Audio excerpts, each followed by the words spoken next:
Ladies and gentlemen, boys and girls, welcome to the NJ podcast. This podcast aims to share stories, tips, and insights about achieving success while having fun. From topics ranging from personal development to business, entertainment, and sports, the podcast will have conversations with experts and people in their respective fields.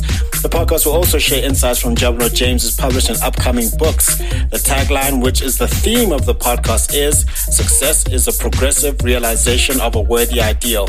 This means that you are doing what you have always wanted to do because it is aligned with your highest values, and this is the only way you can live a truly fulfilled life. Your host, Jablo James.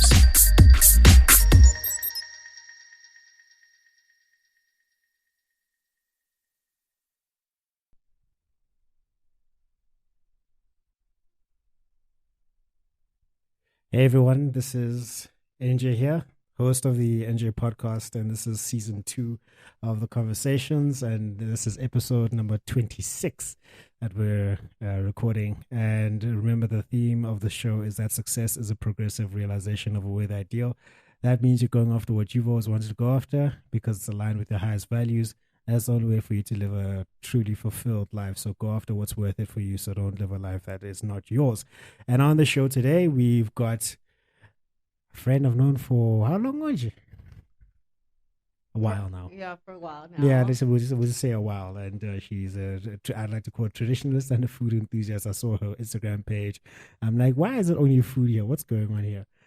So then it's been a long journey, and when I decided to get married and do things the proper Swati way, I didn't know she was part of the real house. I'm like, oh wow, look at that. And then it helped me a lot on that journey, so thank you very much. And her name is Khanya Nkosi. There we go. So Khanya, thank you very much for coming to the show. Thank you so much for having me. Yeah, it's a great time. So Tell us about yourself. Where are you from? Why are you here? And we'll get into the big question that people want to know. Where are you going? Who am I? Yeah. So igama lami mina, I am Khanya. Khanya. Oh, okay. Yes, Adilema Swati Nkosi. That's my full name. And I'd like to say that I am, you can say a food enthusiast, but it's more of a foodie. I'm more a cook. You're more a cook. Yeah, I just love food, man. So I'd call myself a cook. I love planting and gardening, so I'd also call myself a gardener. You're a gardener. Oh, okay. Yes. I like planting my own vegetables. Okay. Yeah. One of those, eh? Yes, one of those. And yes. So, in terms of a traditionalist, it's just something that I'm learning along the way as I'm growing older, as parents are growing older as well. It's something that's slowly being imparted to us as we are the next generation to really take over. Let's go back to the whole thing of being a food enthusiast. You know Louis Cole. He's a comedian. Yeah, yes. The comedian. Like, he had a great joke about people making things out of things that are not things, you know? And one of the things that he was joking about is that people call themselves foodies. And he asked, what is a foodie? And that's a person who's into food. And he was like, everyone is into food. What are you talking about? You know, everyone is into food. And then I remember seeing a billboard of McDonald's that said, unleash your inner foodie. I'm like, McDonald's, you're a foodie, loving food. I thought it was just like your burgers and everything. But like, so when you say you're a foodie, is that something where you're making things out of things that are not things, or is it an actual thing? I don't know if it's actually an actual thing. Yeah. It's just something that we started being called. And I was like, okay, I can work with that. But my definition of a foodie is not only someone who loves food, because everyone loves food. Yeah. But it's your passion for it. It's your you look at what you eat, you look at what you make, you get excited about what you cook. It's besides cooking as well. It's going to restaurants, trying different things, and being really into it. It's speaking to chefs about different food. It's just being really. It's passion more than anything, beyond anyone else loving food. You know what I'm saying? Yeah. So you being a food enthusiast, the difference between you and me, I want to eat and have a good taste of it. You will be like, taste the thyme, taste the spice, taste the nuances of it. Yes. Yeah. And asking, how did you make this? What have you got in here? And just being intrigued about the combination of flavors. Yeah. You know? But how do you end up becoming a food enthusiast? Like being that into food? Like the finer details of food. Everyone is into food, but like the finer details of food. It's a passion that I actually, it just sort of happened. It's not something I grew up with because my mother used to force me to cook. That's how we learned how we cooked when we were younger. I was very young. I was like, 11, 12. The first thing I learned how to cook was Jack. You know, I grew up with a very strict mother that believed in Tombazani must cook. Yeah. So I really disliked it because I don't like being forced to do something inatandi. Yeah. So you think you can do this to me? So I started liking it when I actually took up home economics. Okay. So beyond the what you see on Instagram, that's where the foundation is. I learned we learned about flour. We learned about the different tastes. We learned about what happens when you substitute this and this. Yeah. So, and I enjoy the practicals. And then after that, it's just something that I grew passionate about when I actually moved with my sister. Yeah. Where ekaya, we eat lamb curry and clummy rice, or lamb curry and jek. My sister always had this thing of trying something new, and that's the one thing she imparted on me. And when I was unemployed and living with her, that's something I actually wanted to try. And I started trying different things. If I go to a Pick and Pay or whatever it is, and I go to a shopping mall, and I see something new, I'll Google it, and then I'll grab it, I'll buy it, I'll try it. Yeah. So that's how I started getting to know different herbs, getting to know different anything really. Yeah. So that was the progression of it. Yes. For me, the admission is that I can cook the basics enough for me to be alive. Okay, enough for me to be alive. But the next step I want to take is actually going to like cooking school. Okay. For me. Okay, for me and for everyone else, but like more for me. Because when I get into something, I just want to be like Salt Bay and who's this, Jamie Oliver and Gordon Ramsay, but just basically like, because I mean, you can take chicken, put it in the oven. You can put rice on, but it's not foodie type vibes. So for a person who wants to become a foodie and get into being able to like cook properly, if that's even a thing, what would you suggest they do? The one thing I also did was cooking classes. Okay. I don't know if they still have them because of the pandemic, but there's different cooking studios and different actually people that studied that provide cooking classes, and they'll give you a menu. Like I learned how to make, what's this Asian meal? Is it boa or something like that? I'm not sure. Yeah, so you can actually you don't even have to go to cooking school, because for me, culinary school is quite, I tried. It's quite what's tough. Expensive. No, it's expensive. No, Okay. price-wise. Oh. I really wanted to do that. Yeah. So if you want to learn something new, there's actually cooking classes, especially in Joburg. There's actually cooking classes. Look at what they're cooking at that day, and go for it. Yeah. Yeah. You can start there, unless you want to learn like pastry, how to bake it, and the different meats and your cuts, and they go into detail. But even at the cooking, the culinary schools, they do have short courses. Oh, you have the short courses. Yeah. Oh, okay. Yeah, because I just want to, because I was listening to, who was it, Miles Monroe, rest in peace. He was preaching a sermon on these unrealistic and these false expectations within a marriage. This Western idea that the woman must do all the cooking. And then he was like, no, that's not true. Let's open up the Bible. I'm like, what happened? It's like, in the Bible, the men do the cooking. I'm like, really? Where? And then there was the story of Jacob and Esau. and Isaac was like saying to Jacob, "Please make that stew Yes. that I like so much." It's a guy. It's a guy. So go make that. Yes.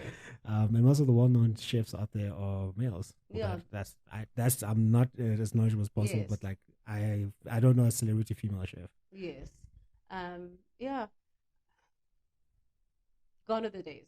Gone are those days where Gone are women- those days. And another thing, it's evolved. Women also working 9 to 5 now. Mhm. Women also have the same, almost not only the same, similar responsibilities as men do. Mm, So why can't you also cook? mm, Why do you have to wait for me to get home from work?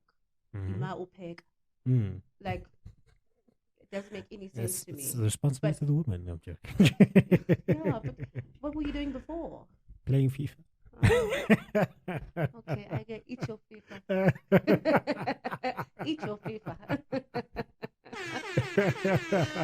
So what's your favorite dish, right? I'm still like lamb curry and dombolo. What is it about lamb curry and I utnochek? don't know. Like there's this combination here That just works. happens, that just works. Yeah. Okay, I'm just a sucker for flour. So Oh. whether it's dumpling, ikunya, okay, not so much cake anymore, but yeah, anything to do with flour, Mm-hmm. I love it. Mm, So even if I have ujekle with bunchisi, mm. I love that. It just does the things that make the things yeah. not to be done. Yeah, to be done. It's to be done. Yeah, like my favorite, one of my favorite dishes, when I go home to my mom is her lamb stew. It just melts in your You mouth. see? It just like melts. Like you may like You see? it's just like. And what's nice about Corona. mothers is that when you come home or you come to visit them, they'll ask you, "What would you want me to make?" And they Exactly. literally, and that's what makes it better. Because it's Yeah. just like this was made for me. Yeah, exactly. There's something about food that just makes you feel better. Yes. I remember years back, I just had a tough time in life in general, Mm. and my mom was like, "Let me make you that lamb stew." I'm like, "Okay." If you must. If you must, I mean, it's not really necessary, but like I'll Yeah. take it. Yeah. Yeah. And then someone asked me if I was on my deathbed, not my deathbed. No. Let's say death row. Yeah. Yeah. They say, "What is your last meal Yes. before you die?" Yes. I said, let my last meal be my mom's lamb stew. Mm. Yeah. No, It's I good. totally understand that. Yeah. Yeah. Don't bring me no KFC. Just I tell my mother no, to just no. make the things. Just tell her to make that lamb stew because it will be the most difficult meal she ever makes. But But you know that you're Yeah. going. yeah. So if you are on death row, let's say this is your last meal you're ever gonna have on earth. No, it'll be the same. It will be the the lamb same. curry and dombolo. Mm. Bring me that. Okay. Yeah. And then after that, like, okay, so we've got just lamb, and then after it, what would you have? Bring me ujeqege with like buttered. Really? Why? Yeah. Yeah, you And love a cup- you love it that much. Eh? Yeah, no, I do. Mm. Especially with maybe with butter and Mhm. then I wanna it. Tea. Yeah. What tea? Like the combination of the two. Yeah, is it? Yeah. I also Like as a foodie, I was going to expect. no, like what? Oh, consomme. Yeah, yes. Like you go to those restaurants and then like you pay 6,000 rand for like a dish that's got tea, and it's got like that sauces that was like put over it to make it still look fancier than it is.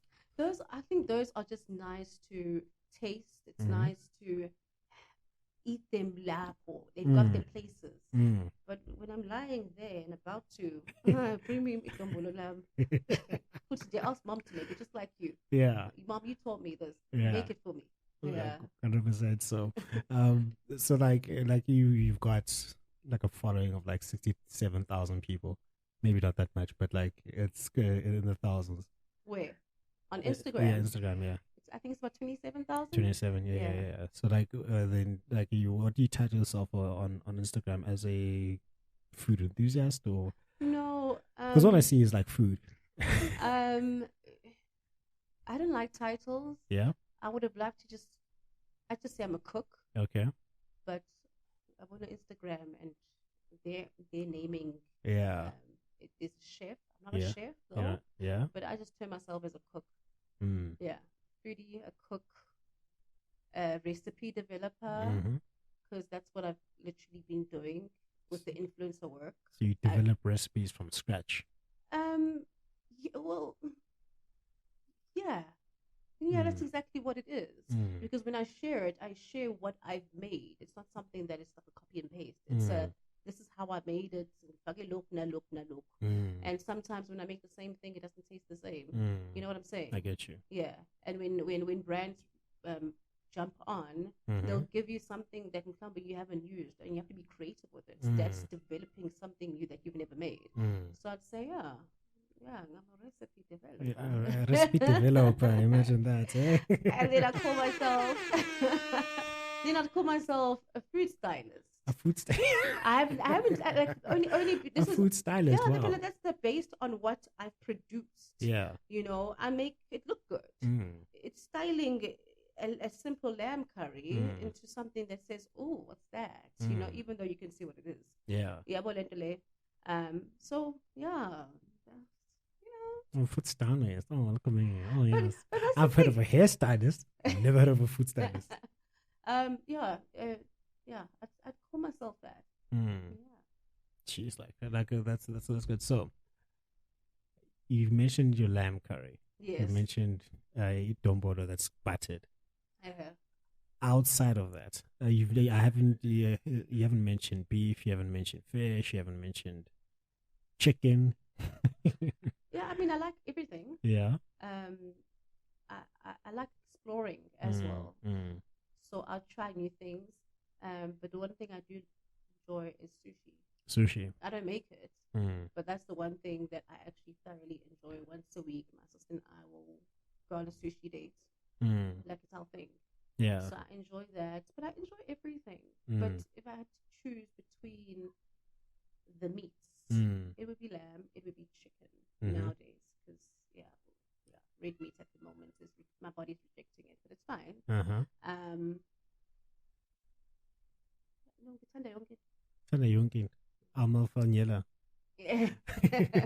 So how do I go about spicing up my meals? Spicing up your meals? Well, not literally spicing it up, but like adding some variety to the food that I eat. It depends on what you're eating. Like chicken, baked potatoes. If this is just me by myself, chicken, baked potatoes. That's. It depends how do you make your chicken. Like the one time I decided to make skewers, and I marinated my meat, spiced it up, and then I added different things.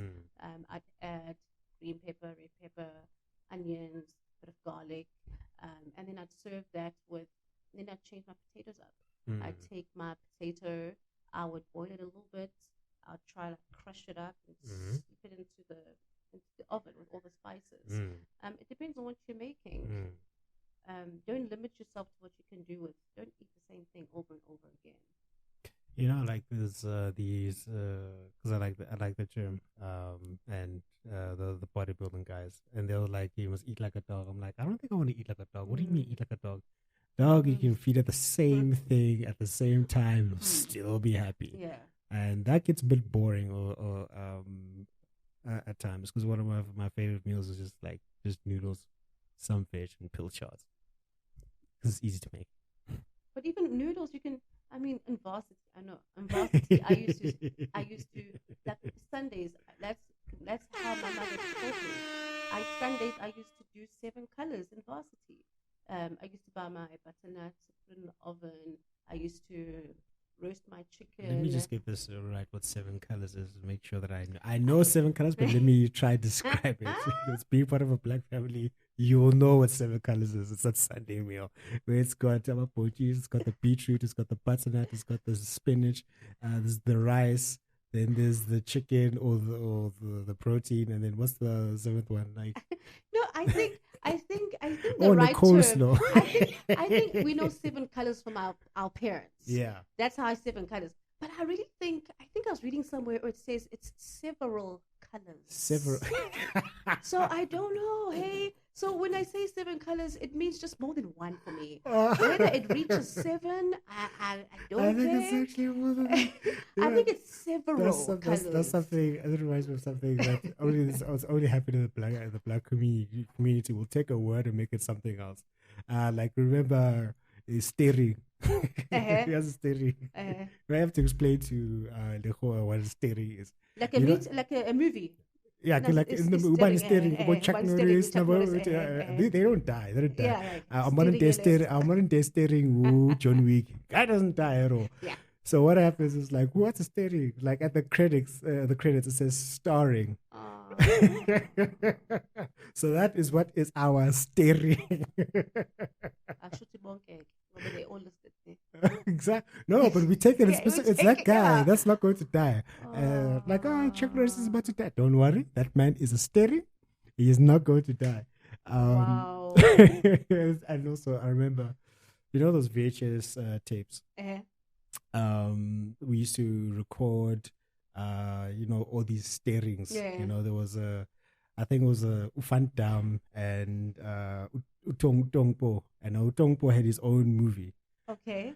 I don't know which cousin of mine, instead of writing Utongpo, wrote Tom Paul. I'm like, who is Tom Paul? Who is Tom Paul? Utongpo. That's us making words out of something that's probably there, but it's just not like staring Tom Paul, and now several colors. Several colors. But it happened to me. Okay, it happened live to me. Oh, what happened? In 2010. Yeah. Where Philip is here. I lie to you not. I'm just like, who's Philip? Who's Philip? No, but like I didn't ask. I was just with the Philip until one day, and like years later, this is after 2010. It's yeah. Like, yeah. Philip, it's here. Yeah. I was like, okay, you know what? I'm not a thing I understand. I relate. Oh, that's so nice being dark here sometimes. Oh, that took me out. There's several colors. No, wow. It's actually several colors. Yeah. So going back to varsity, even noodles. I used to beef up my noodles. I'd buy the chicken ones, and then I'd add like mushrooms, obviously within the student confines budget. of the budget. But I'd make a meal out of it. Yeah. Only now do I eat like simple noodles. Yes, I still eat noodles. Yes. Yeah. There's nothing wrong with eating noodles. Nothing wrong. Yeah. So that's where it started. I've always been like that. Okay. All right. So do you ascribe to so do you have cookbooks, and are you on Pinterest? Because I know some people are like, Pinterest is like gold for if you have recipes or whatever it is. I'm on Pinterest, but I don't use it for like myself. I use it more for searching for things. Okay. No, that's what I meant. Do you search for recipes and things? I search for inspiration more than anything. And maybe if I'm like, okay, because the way I cook most of the time, I've got the meal in mind already, especially if I'm planning, okay, today it's not just me eating, eating. Today I'm planning to post something. I want content. Okay, what haven't I made in a while? Or, okay, actually I just bought new plates. I'm also obsessed with crockery. So I'm like, okay, I've got this new plates. What will look good on it? And I first envision the meal of what I want it to look like. And then I plan around that. So sometimes if I'm lost, I'm just like, okay, I just got a blue crockery. What would look good on that? And then I plan it from that point. So yeah, I do use Pinterest. And I use YouTube sometimes, especially when it comes, I didn't study culinary. So sometimes when I need to clean something, or I'm using, the first time I bought mussels, how do I clean this thing? What does it look like when it's clean? Explain what culinary is. Like culinary arts or culinary studies. It's the study of food, kitchen, culinary. No, so it's studying to be a foodie. No, to be a chef. That's the difference. Is that what they call a culinary school? Yeah, like it's actually called more than chef. They are specializing in culinary arts. Bona, it's an actual art. Yeah, it's an actual. Well, I've always seen food as an art. It's a way you can express. But Bona, they've got knowledge, and they've studied, and they've practiced, and they've acquired knowledge behind every recipe or every ingredient, how you treat it, how you clean it, how you even how you hold a knife, how you, all those things. So maybe I'd use YouTube for me. I bought mussels. Okay, how do I clean this thing? Yeah. Because it looks dirty. It looks like it Yeah. just came from the sea. Yeah. So I'd use a bit of YouTube. Yeah. Yeah. Okay. And what about Brian? Do you Bri at all? Listen, the one time it took me 4 hours to make a fire. 4 hours to make a no, fire? please don't judge me. I'm not judging. And it's just like, Was I gave her. was it your first time? Yeah. Oh, okay. So I'm that's just right. like, hey, boo.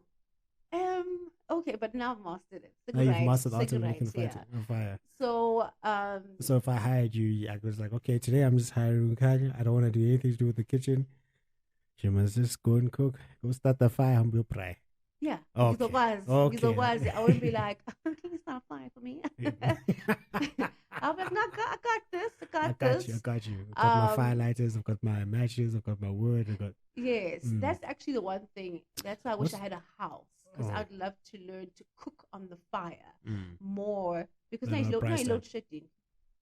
Yeah, that's and obviously very we true. stay in places where they just like, no, you must go down to the clubhouse to use the fire. You can't use it's so many rules. Yeah. So you end up saying Just to make use of fire. Just to use the fire. Yeah. So that's why, I wish, I had my own home where it's, I know even if it's load shedded. I was trying to put my sleeves up.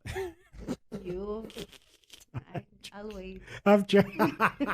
He's only that. It's I'm joking. No, But it's just for you. I'm for the kidding. fire. It's just for the fire. How much is a soul worth, really? Literally. Yeah. But yeah, no, I'd love to learn how to. I think there's a lot of you can actually tell the difference between bride meat and the meat that you in. Yeah. So even that flavor that comes through, I'd love to experience or learn how to cook a meal on the fire. Cook an entire meal. So an entire meal. Because with Brian, I'm not an expert. I was like, growing up, everyone has their portfolio that they just do in the house. Yes. So when I was young, around like 8, 9, 10, yes, it was my portfolio to make sure that during the wintertime there was a fireplace. Make sure that you ubasungile. Okay.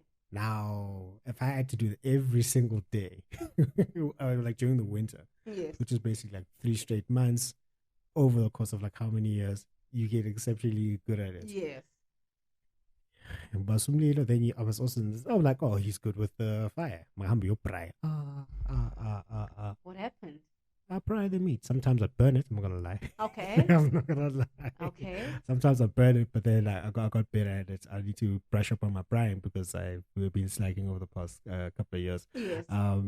But I've never made an entire meal. It's always meat, and sometimes the garlic rolls. The garlic rolls you put it on bright, and also for the fish that you can just also put on the fire. But it's an entire meal. Yeah. It's just meat and there's garlic rolls and fish. yeah. So I don't know what else you can actually make on a braai. You can actually like make like the vegetables on the braai, but like that comes as part of the kebab that you just like put there and you just make sure that you just fry it. Yes. Yeah. There's actually quite a lot you can make in the fire. There's actually a couple of pages I follow now where I think it's a cook on the fire or flame what, and I watch and they make proper meals. As you said, it comes with experience as well. We all grew up differently as well. Yeah. So so do you know how to braai end to end? Yes. Uh-huh. I know how to braai. Your meat. Where's my lamb stew? Like you. Oh, it was a butter chicken butter chicken curry.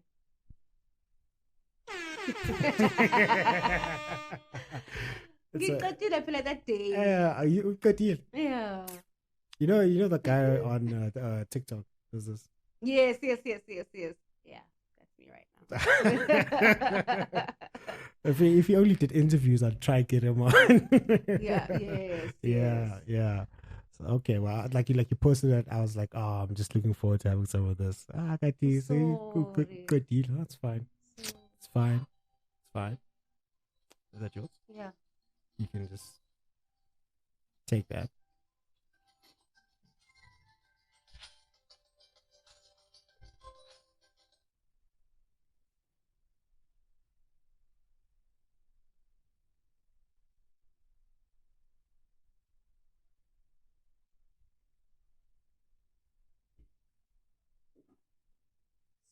You good there? Yeah. Okay, good. I want to start playing my piano in the background. It's fine. No, okay, cool. So you wait till you finished all of it. Okay, that's not an area. So what is your ultimate meal in terms of a challenge to make?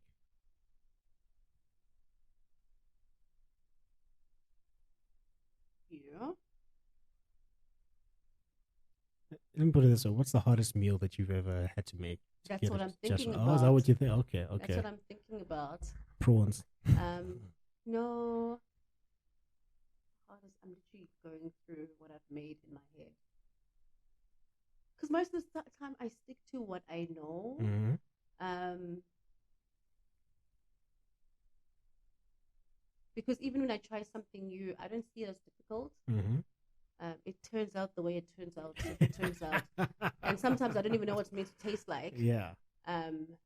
So that's actually quite interesting because you know how it's supposed to look like, but no one ever tells how it's supposed to taste like. Yes. Taste buds are unique to you. Yes. Yeah. So if I try something new and then I'll go have it at a restaurant, it won't really taste the same.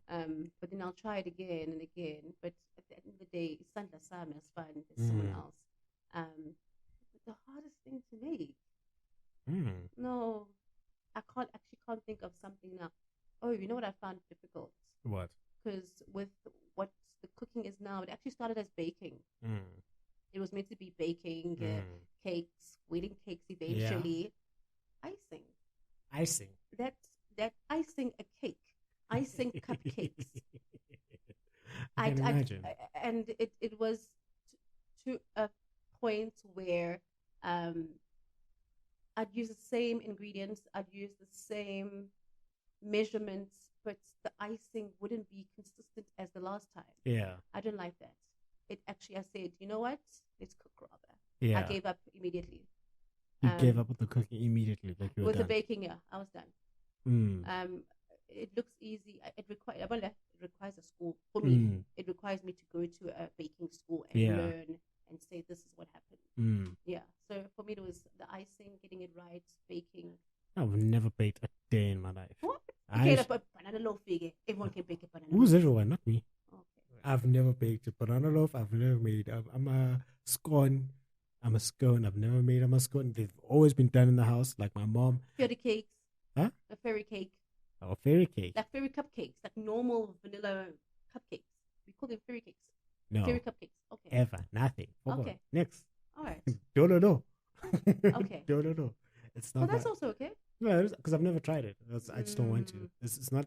I believe anyone can do anything. I just don't want to. You know. I mean, when I don't want to do something, I don't want to do something. It's like you know what I mean. You know what I mean. You know what I mean? Like when I don't want to do something, I don't want to do something. It's tickets. It's like that's the thing. Yeah. I didn't want to cook. Huh? Look at me now. Now you want to cook. I didn't want to cook. Look at me now. Yeah. So like, so for me, that's what I'm afraid of. That's what I'm afraid of. I just move more to the sentence speak. Yeah. What are you afraid of? I'm afraid of being too addicted to cooking now. You won't be addicted to cooking. No, that's not my personality. My personality type. So you got an addictive personality. Yes, I do have addictive personality. Yes. That's why I stay away from certain things and I stay away from certain people. Okay. I stay away from certain things because I mean, let's take PlayStation for example. Yes. When I'm really into that game, I don't want to stop it. It could actually become an health and I check myself. When I'm really into something, for an extended period of time. So then now, with food, now I want to be cooking all the time. What does that mean? I'm buying groceries all the time. What am I doing? I'm spending money all the time. Like you're just cooking for no reason. Yeah, exactly. They're cooking for no reason. I don't know if you know of the show called South Park, no? I've never watched it, but I've heard. You've never watched it? No. Come on, it's like the best show ever. No. It's like the best show. So when there's a character called Randy, so like when he was super bored, all he would do is watch these cooking shows, Gordon Ramsay, Jamie Oliver, and all he would do is just try to copy all the things that they made. And then that's all that he was involved in. Just look at how this tastes and how it just melts off the bone and whatnot. It's a good thing. I'm just afraid that I'll just get addicted to it. It's a costly addiction. It's a costly addiction, yes. And currently I've got no costly addictions. No, but FIFA is very cost effective for me. FIFA and writing is very cost effective for me. It doesn't cost me a lot. Anyway. Okay. Yeah, so that's why I'm afraid of getting into it. But I'll do it. It's part of my bucket list, It's part of my. I think it should be. Yeah, I know it is. It is. Like last year, I was like, let me play a musical instrument. So I'm like, yeah. Really? What do you play? I want to get to that. I don't play a musical instrument yet. So then I was like, you know what? I've been procrastinating with guitar. Let me learn how to DJ. Okay. On the decks, yeah. So like these guys get paid for nothing. No, I'm joking. You just play one track into another track. Into another one. You now we're play the bass and everyone is dancing. Finished. That's the thing.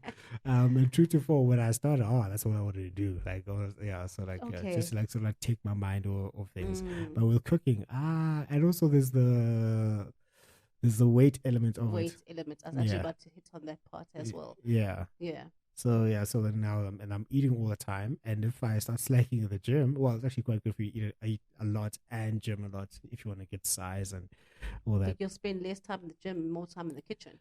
Yeah, I see. That's another thing. Yeah, I see. So you see, like that's the thing. So I don't like, but I'll do it. I'll do it.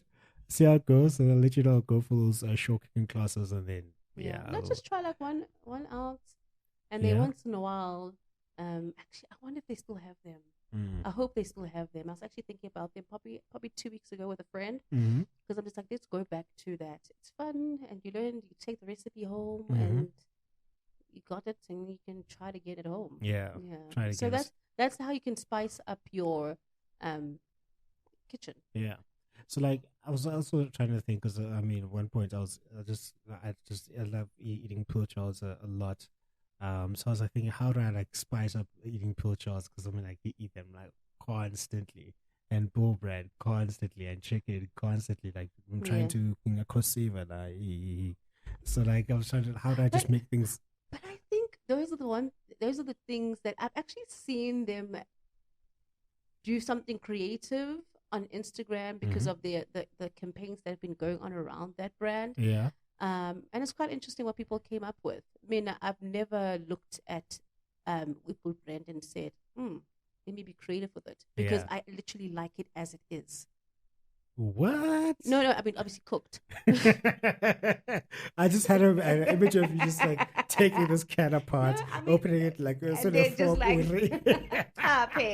Cooked, but as simple as, it's just like it's like putting it in the pan and then. Yeah, it's like a ponchisi. I've never felt like, hey, ponchisi, what can I do with it? Yeah, there are those random salads, but a ponchisi, for us, we put salt and that's it. Literally, that's it. Yeah. There's just some things.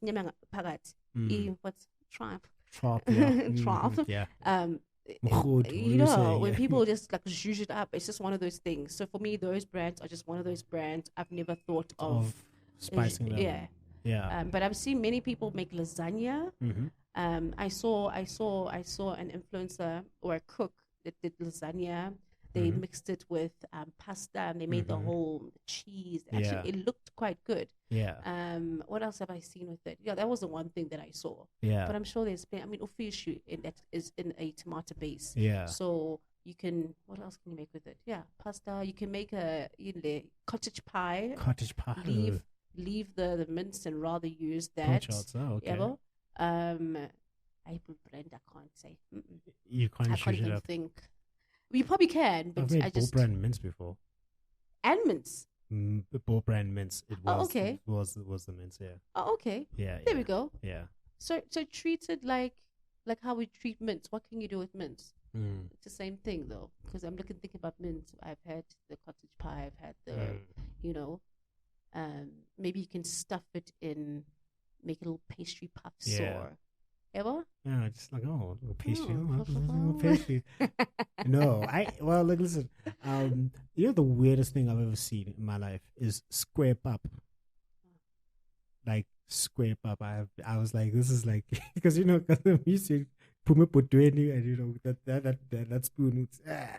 It's nice. That's oval shape. And when I went to university, they put it in like a rectangular tin, and then I'm like, what is but this? Some of them they put like the tomato and they put cheese and they make it into this like I feel like it's pap lasagna. And they'll put it in the oven and then they. What is that? I remember there was a phase where we were eating flavored pap.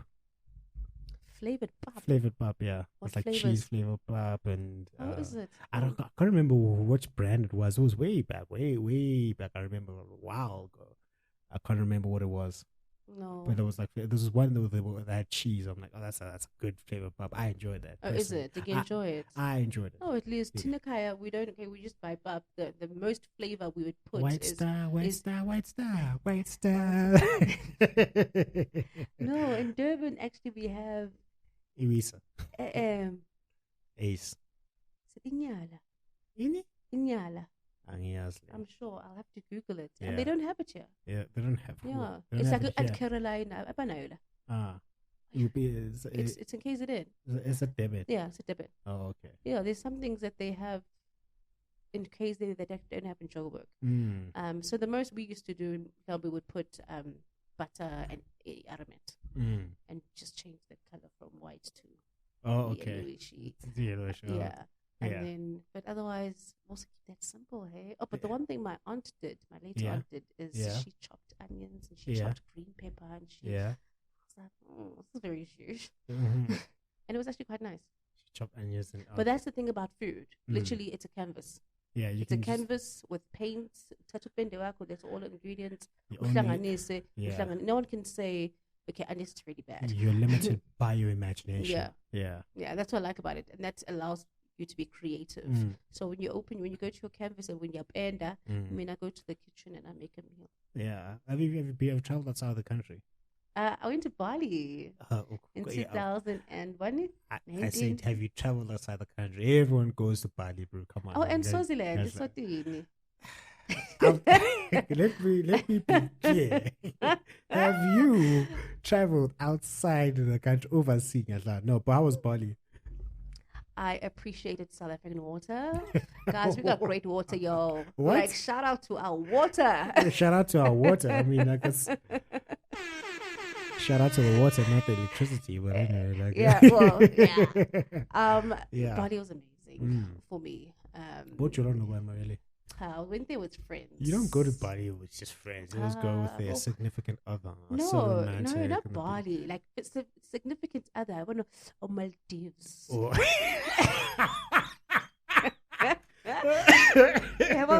Bali is a, friendship, like, it's nice. Also, I think Bali is a solo thing.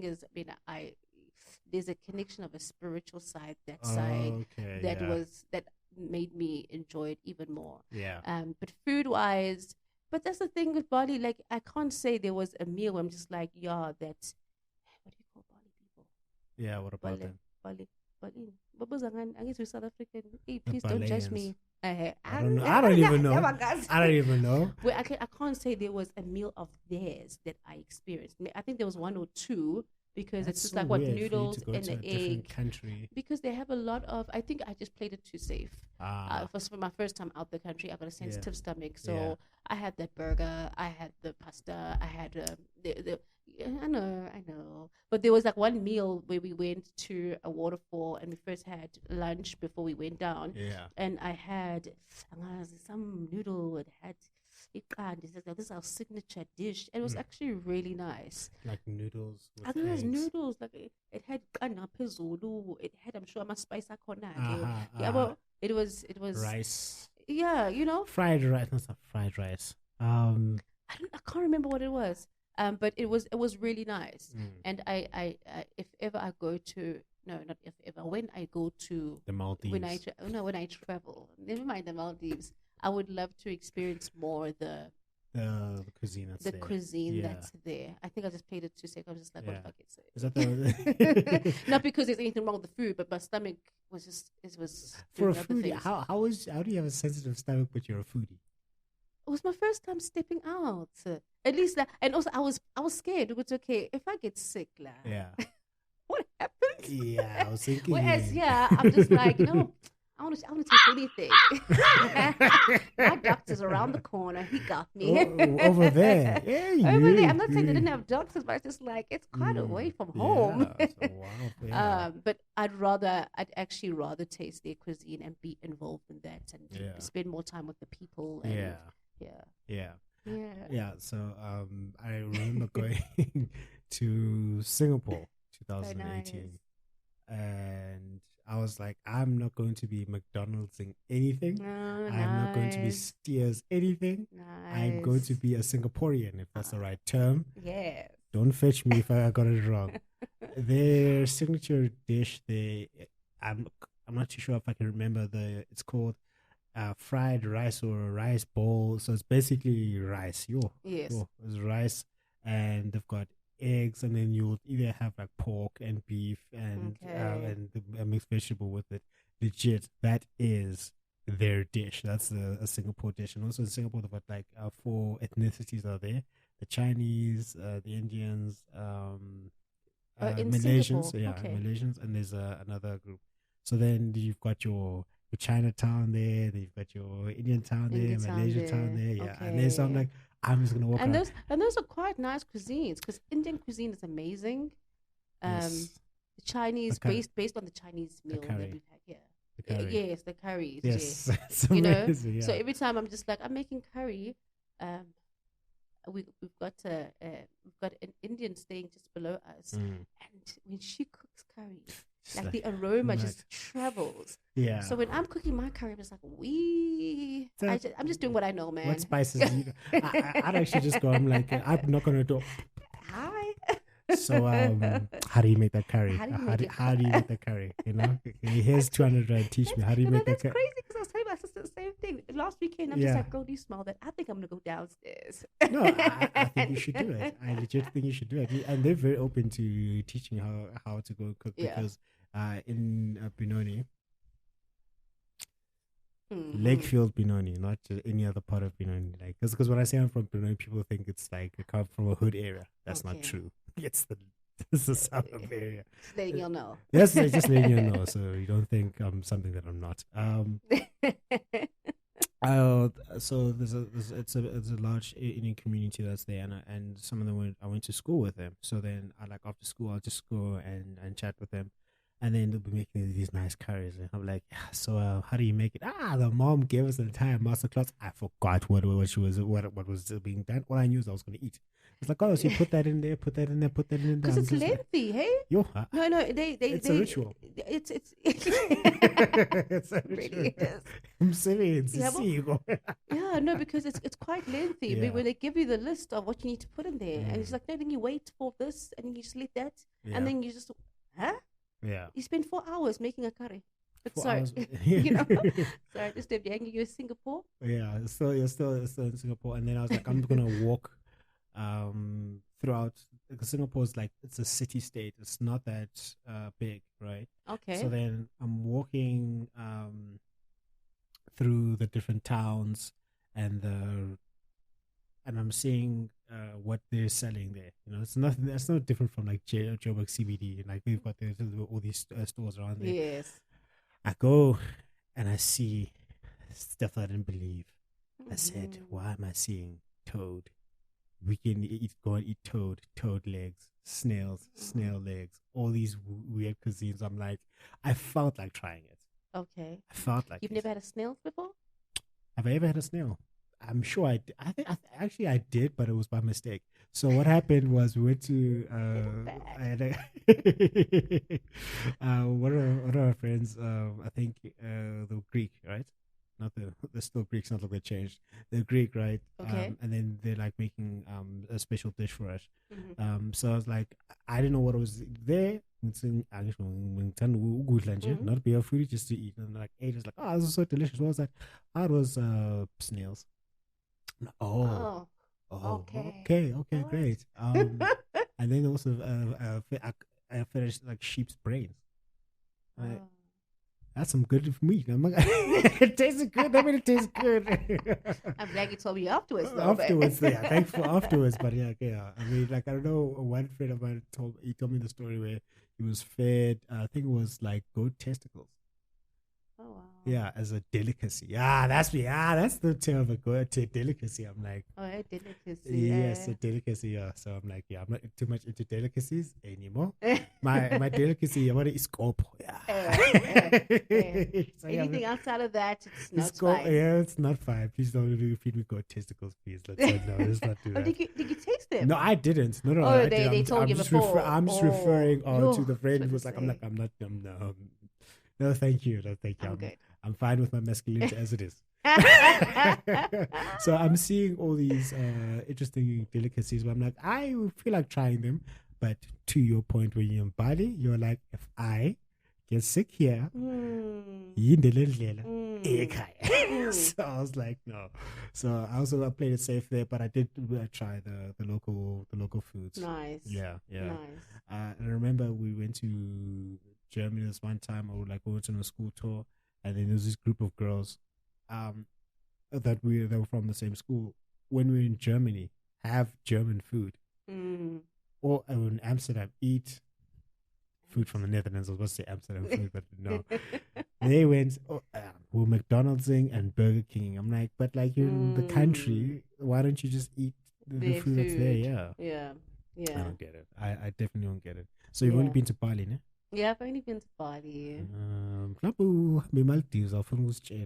No, not yet. But I'd love to go to Croatia. Croatia. Yeah. That's somewhere in Europe, yeah. That's the eastern bloc of Europe, yeah. Yeah. I haven't thought of anything else. But Asian food is growing. Yeah, it is. Just in terms of even looking on or Instagram, a lot more people even in South Africa are making a lot of Asian food. Yeah. So they got good food. Like the noodles. Yeah, and the noodles. But even like the fried rice, people are getting into that. The salmon and it's quite nice. Yeah. So like one part of you that I didn't know, I was like, this is how we had the conversation. It ended up getting into you guys dressing us for the weddings and everything. This is what happened. I'm on the phone with my brother. But he wasn't able to be at the celebrations. He was like, please phone someone who can tell you that you need to do this the proper way. Yes. Yeah, because nowadays from Tatama shortcut and whatnot, and I was like, it's in memory of my dad and ancestors, I want to do this the best way possible. Yes.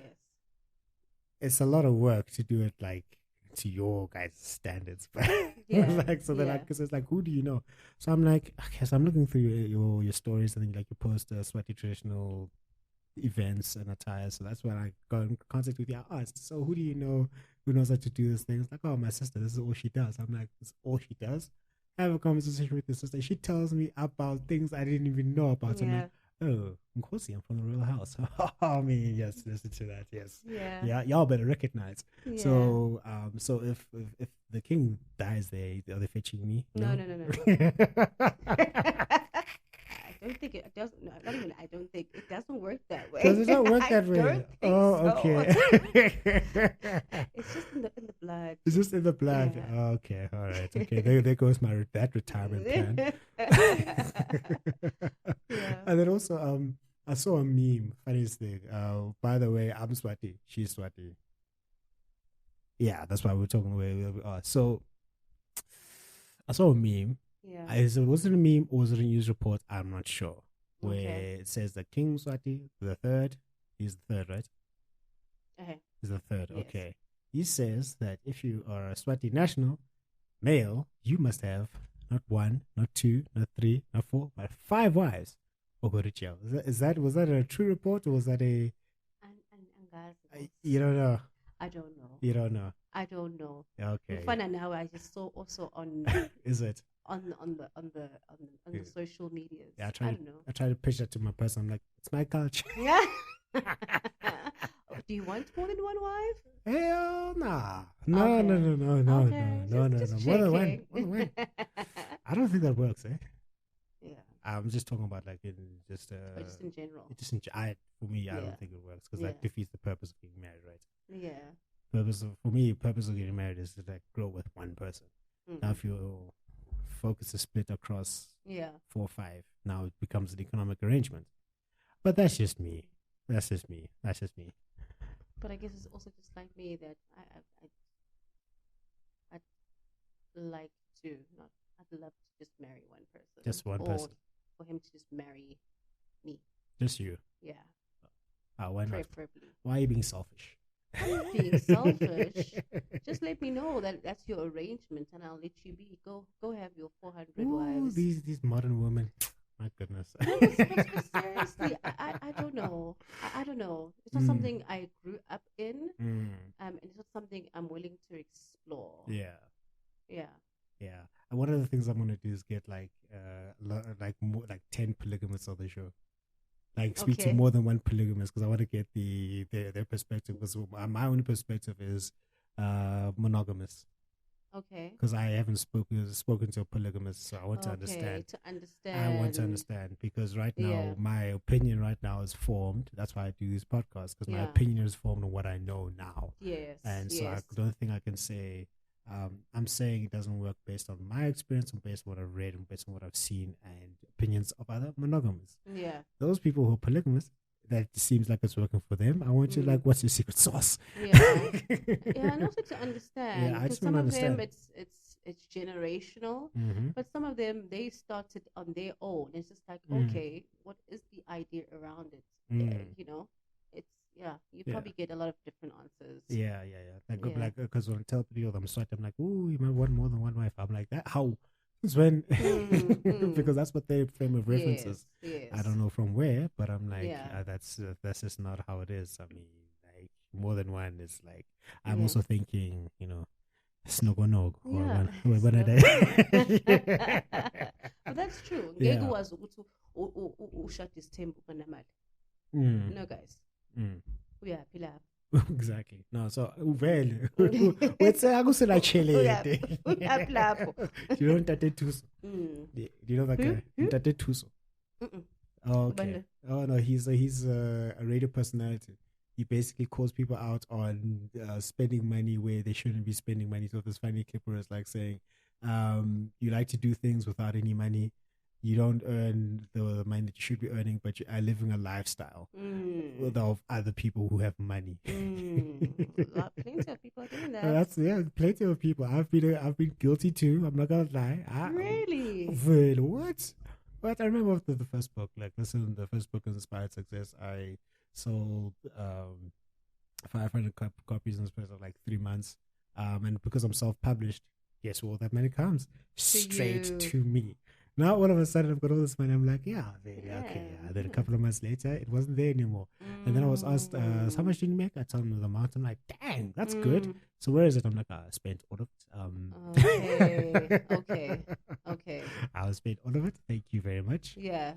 So I've been there. It's a very easy trap to fall into. Yes. So I don't think I can say I can judge a person who lives above the means because if truth be told, a large percentage of people around the world do so. Yeah, that's now, true. There are extremes. You know, those people who are partying every single weekend, but you know when there's no ways you can afford this. So he's calling people out on that. Do you think that also has to do with an addictive personality? It can be an addictive personality, or it can be a sense of you not knowing who you are, so that you can try buy friends.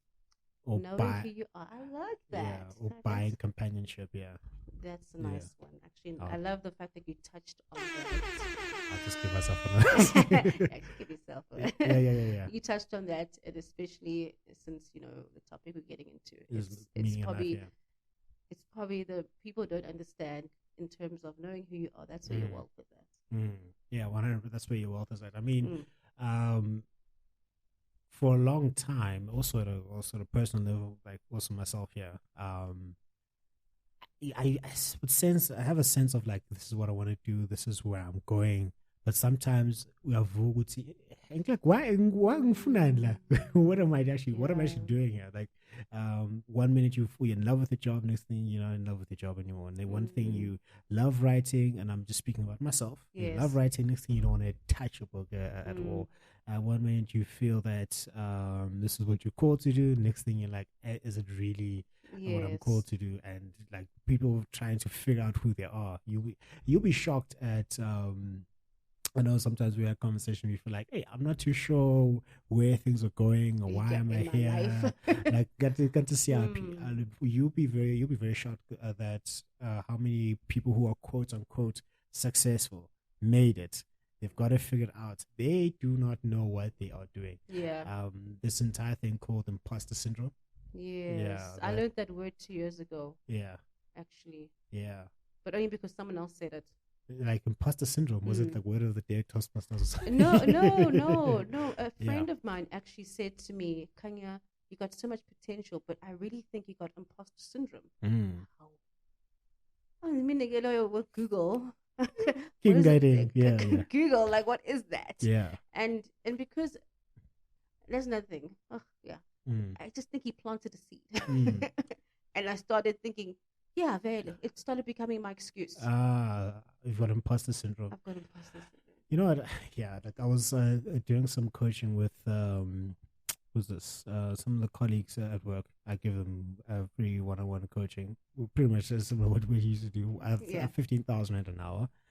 Oh, wow. But they can't pay it, so I'm like, I'll do it pro bono. That's my rate, 15,000 an hour. So we'll sort your life out. I'm joking. Not sort your life out. I don't think only you can sort your life out. True. And it was a similar thing. I said to them, you're operating beneath your potential. You're operating beneath where you can be. And I said, why is it like that? I said, you've probably got imposter syndrome, because what that means is that you're in a space, you're in a setting where you feel like you don't belong there. For example, like writing the first book, I felt like I felt like a fraud. I felt like really like a fraud. I'm like, what does this guy at 22 years old know about success? I'm writing about success. Like, what have you actually done? What have you succeeded in? But the problem there is that imposter syndrome comes from when you are idolizing another person, another person's life, another person's lifestyle. For example, if you are a musician, you look at Beyonce. I'm like, I can't sing, I can't do that. Okay. But you're idolizing her. What you're not seeing is where she's failing as well, because no one posts their failures on Instagram or YouTube, or some do, but like hardly ever. And then what happens is that you think that you can't do what they are doing because of. They're doing it already, firstly. They're doing it already, and they're doing it better. And even if you start now, you feel like, I'm never going to reach that. Yeah, exactly. You feel like you're never going to reach that. But that's not a very healthy way to look at it. One way I felt with dealing with imposter syndrome is, number one, documenting every way that you've already succeeded. Because if you're serious about it, if you are like honest to yourself, like you were like wearing be honest with yourself, you've done a lot of great things, and people don't take stock of the great things that they've done. Once you take stock of the great things that you've done, then life becomes a lot easier. You're like, oh, I can actually do this. I've done this before. I can do this again. And then also, I have the belief that you can not. There's no one who's better than you. Yeah. There's someone who's learned something that you haven't learned. All you need to do is go and learn what they've learned. Yes. And then you can do what they did. But so that's why how you can overcome imposter syndrome, and also this whole thing of feeling that you don't belong, you don't have a sense of self-worth. Somebody probably tell you that you're not worthy, or you yourself are telling yourself that you're not worthy. So you just need to flip it and tell yourself, I've already achieved all these things, so I'm good enough. And if not, there isn't a skill I couldn't learn, there isn't a class I couldn't take, there isn't mentoring that I couldn't get. That's how you come out with get over imposter syndrome, and also just do things, just do things. That's how you can get over it. But it's a real thing. It's a real thing. Yeah. It is a real thing. And when I say with my experience is that I don't think there was a time until recently, probably past 2-3 years, where I've doubted myself. Let's take the cooking thing. Yeah. Not the cooking thing. The cooking The journey culinary experience that I went through. Yeah. I started this thing where I was unemployed. Mm-hmm. I was unemployed, and people was posting their social life. Nice social life. What I do right now, I don't have money for a social life. I'm unemployed, you know. But my sister needs to eat when she gets home, and I know she likes trying different things. So now let me try different things. And so I'd start cooking, and then that's what I would share. I remember the first omelet I posted. Oh my word! Like, it was horrid. But I owned that. I'm like, guys, I made an omelet for the first time, because I was always scared to make an omelet. It's just like, it just does not flip. That thing just won't flip, or it just sticks. And I wasn't ashamed of it. So I'm just like, hey guys, this is what I posted. Yeah. And I owned everything I did. Mom told me when I was 12 how to make steamed bread. But sometimes, even today, I would but it wouldn't rise. And I used to share that part about myself, and I put it in my story. I'm like, hey guys, I guess it's rice tonight. It didn't work out, you know. Yeah, of course. Until I was never influenced by peer pressure. Even growing up, it's just one thing. My mother's like, if you don't have it, you don't have it. You know. So when this social media and my cooking started getting bigger than I ever anticipated it to be, then there was all of a sudden a pressure. There was all of a sudden, oh, does it look good? Yeah. All of a sudden, it's like, it's not even about the cooking and the mistakes anymore. It's about the perfect picture. Yeah. It's about the, you know. And then I had that friend who said, oh, friend. And then I started doubting my potential, because now I wasn't living within my potential, because that's what I was doing. I was living out my potential because I was trying things out with no fear. Now there was the gap suddenly existed between the potential and living below the potential. Yeah. You know what I'm saying? I get you. And then the friend that, no, intentionally you didn't do it, but that's what I interpreted when I reflect back. Actually, that's when I realized I have this imposter syndrome that I didn't even know about before. Yeah. It's when it was planted in my. Another thing, guys, watch your mind. Watch what you feed yourself. Yeah. That was planted in me. I'm like, then it became my excuse, and then eventually I started disliking cooking, because it was now more about what will people think than the actual work. Yeah. About the actual work I started doing. And so now it's I don't know what I'm doing with it. Yeah. It's become now I forgot why I started. I forgot why I started, and then I start comparing who to how if I continued I'd be so far. So now there's regret, now there's self-doubt, there's self now I'm not worthy. What is she thinking? But like people that are started with her are now, you know, oh, master chef, oh, PA. So even when I try to start again, it's that anxiety. Now it's just like, oh my word, what am I doing? Life. Life is fun and nice. Sometimes you pop. You know? You know what I'm saying?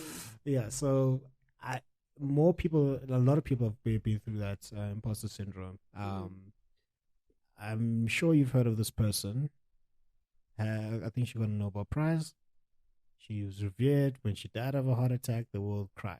Mother Teresa. Okay. If they dug up her journals, and then she used to write about this thing, of saying, "Yo, I've got imposter syndrome. I don't know what I'm doing." She wrote about it. Yeah, in a journal. She's like, "Yo, I'm doing all these things, but I'm not sure if it's making an impact. If I can do it." Martin Luther King, one of my favorite orators, he went through the same thing. He was like, after he won a Nobel Prize, after he'd been giving all these riveting speeches, he said, I'm not sure if the work I'm doing for civil rights is the right thing.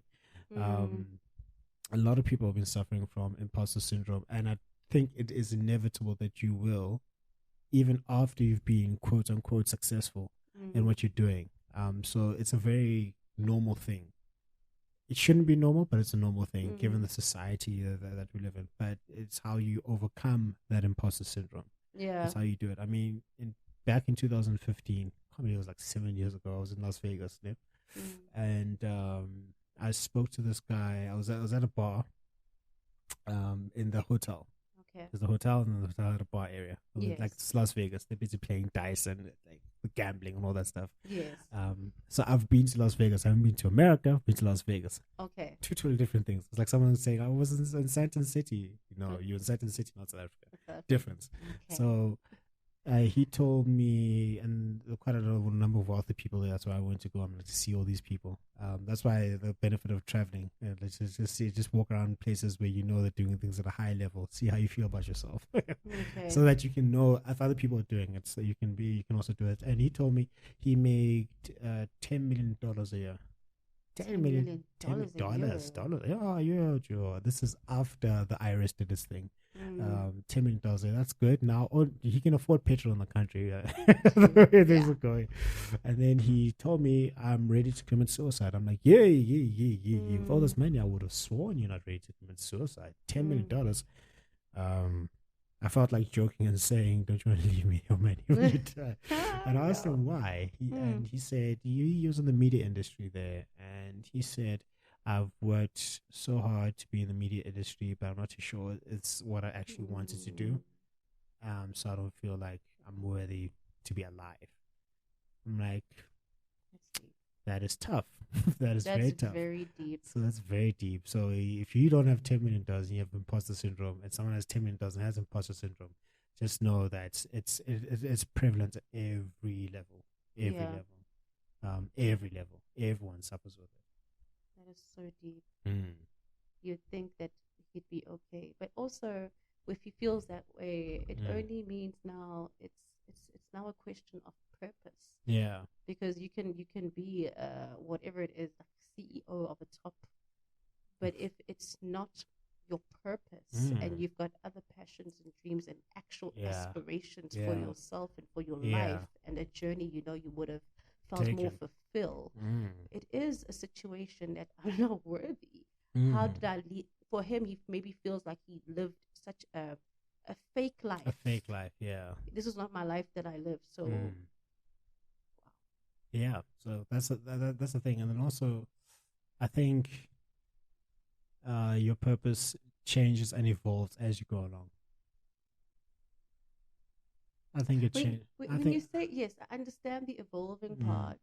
So when you say evolve, do you think like is it a drastic change, or should it like flow?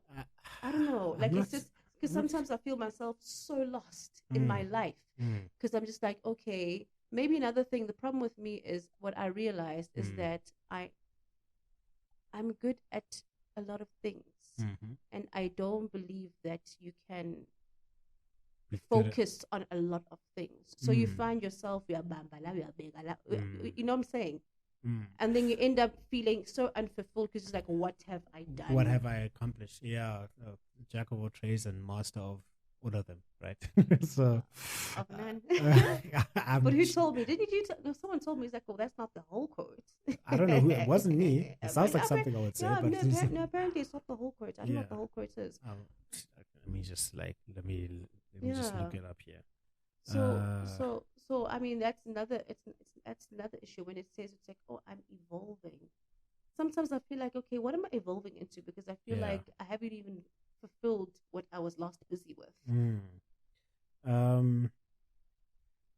I will share a perspective there because I've gone through the same thing. Okay.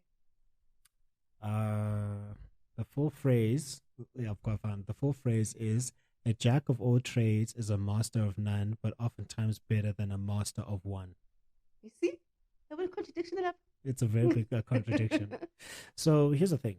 So for me, because I have a lot of interest, because one, I've got an addictive personality. Two, I can get bored very, very easily. Easily, right? Oh my gosh. Oh my gosh. And a friend of mine said, "Are you sure you want to get married?" I'm like, yeah. So right, it's a commitment. If I get bored, then I have to make it exciting.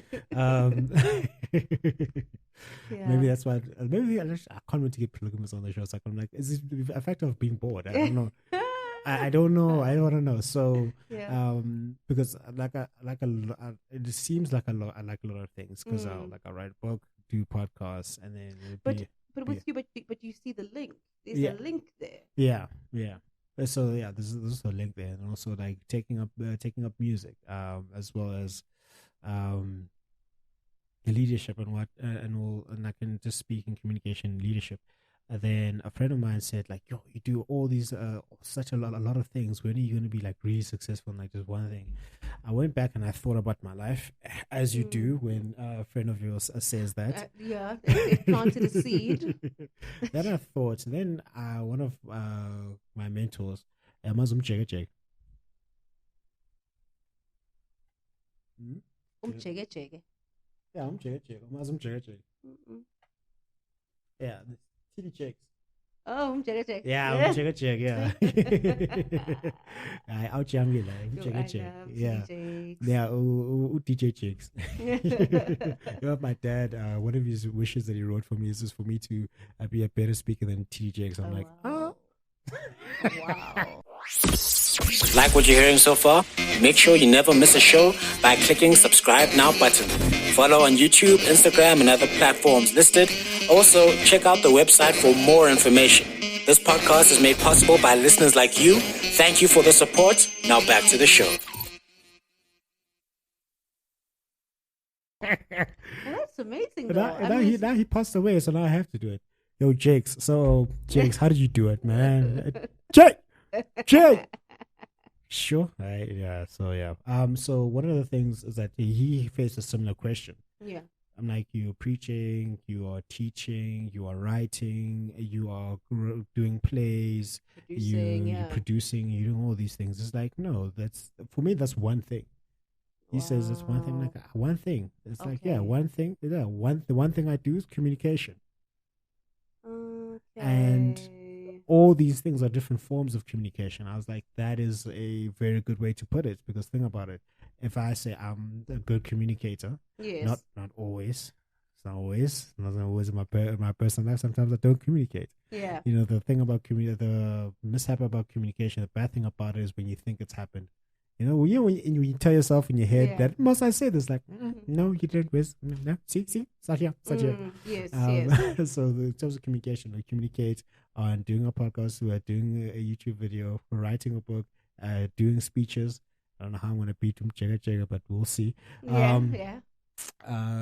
All of these things are linked towards communication. Yes. Now the folly that some people make is that they feel like also like training, also like going to the gym, and then also like going playing FIFA, and then I've for one link that I found, it starts working for me, is that if I have a lot of experiences and new experiences, I've got content, I've got something to talk about and something to share and something to explore. Yes. Like on the podcast, I've had foodies, I've had gym junkies, yes. I've had people who've been married, authors, people who've been married, people who've been divorced, people who've served in church, people who haven't been in church. I want to get an atheist on the show. Like, honestly, so like have that debate so that I can actually learn and have these experiences. So for me, the longest time, maybe this can help you as well, is sort of finding that link, because what's the link between speaking and DJing? Like, what's the link? The link there is an experience to talk about, and it's also a new skill that you can learn. Right, so it took me a very long time. I'm 30 years old now. It took me a very long time to get to the point of like saying I can find the link. Yeah. Yes. So, but even as you said, through your experiences, even if you like painting, you would still be able to use that painting experience to communicate to someone.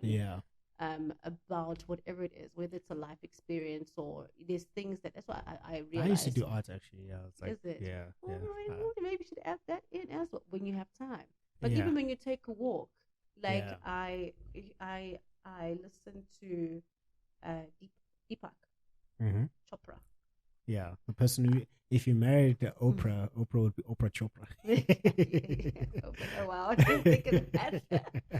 And he talks about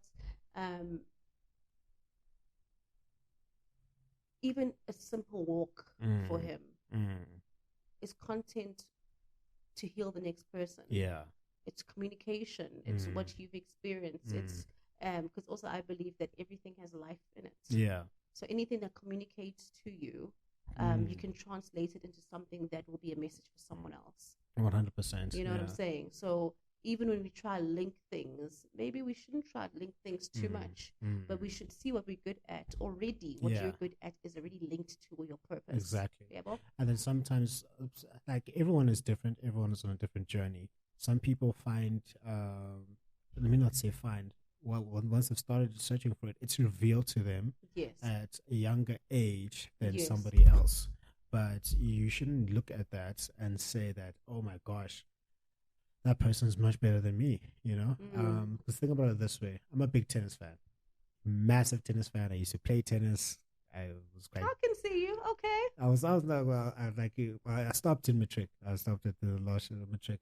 We won. I was at Eastern's level, like provincial level, and that's where it stopped. It's because I wasn't allowed to play rugby. My mom was like, "They're gonna break you." I know I'm deaf in my left ear. Now, if they hurt you in other ear, now you're deaf. So I was like, "Okay, fine. I'll play a gentleman's sport." You see how I get into trouble? You know, like go to Lakefield Balloon and play tennis. Yeah. Gentleman's sport. And then one of the greatest tennis players, his name is Roger Federer. He's not the greatest. He's the third greatest in my opinion. But he didn't start playing tennis until he was in his teen years. He didn't start until his teen years. His teen years. He didn't start. So then, if you know anything about tennis, to reach that level, you need to start 3, 4, latest 5 for you to really get to the point where you're like Novak Djokovic, Rafael Nadal, Roger Federer type level. Yes. And also same thing with Andre Agassi. He's also an all-time great. He started later on. Back to Roger Federer. Roger Federer he tried football, he tried basketball, he tried all these other things, and then only when he got to tennis later on in his life, you can argue to say, okay, he knew he was going to play sports, but the point is that you try all these different things that you think that you're going to be good at, and eventually, if you carry on the search, you will find a thing to say, okay, fine, now I found it. Now this is the thing. Yes. And if you're not in the thing, it can be the thing that leads to the thing. Yes. So that's the hope, because everyone is on a different journey. Yes. And you're not meant. Some people, I believe, this is my belief. There's no paper on it. My belief is that you will find what you need to find at the time that you're supposed to find it. Yes. Because imagine if at a younger age you were 100% sure that you're going to be a pianist. You from 3 you start training, and next thing you're 21 is like, Kanti, this is not it for me. Have you seen a movie called Soul? No. Oh, you should watch it. Okay. Oh, you should watch it. Is it on the netty? Try look for it on the netty. If it's not in the netty, just look for it online. Should be. It's somewhere online now. It was in theaters. So one of the things I like to do is go to the cinema by myself. Yeah, I used to do that a lot. I loved it. I love doing it. It's amazing. Yeah. You know. Hey now.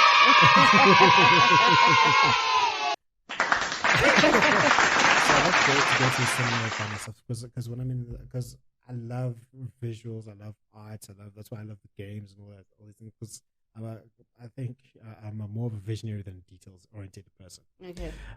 So when I'm in the cinema, I start to think of all these ideas, and just lights up. Yes. And then I went to go. You start actually like being in the movies. Being in the movies, yes. I promise you now, I'm going to be the steering movie. I was like, yeah, steering. No, Jablo's in a lot of trouble. Don't worry, that man is a steering.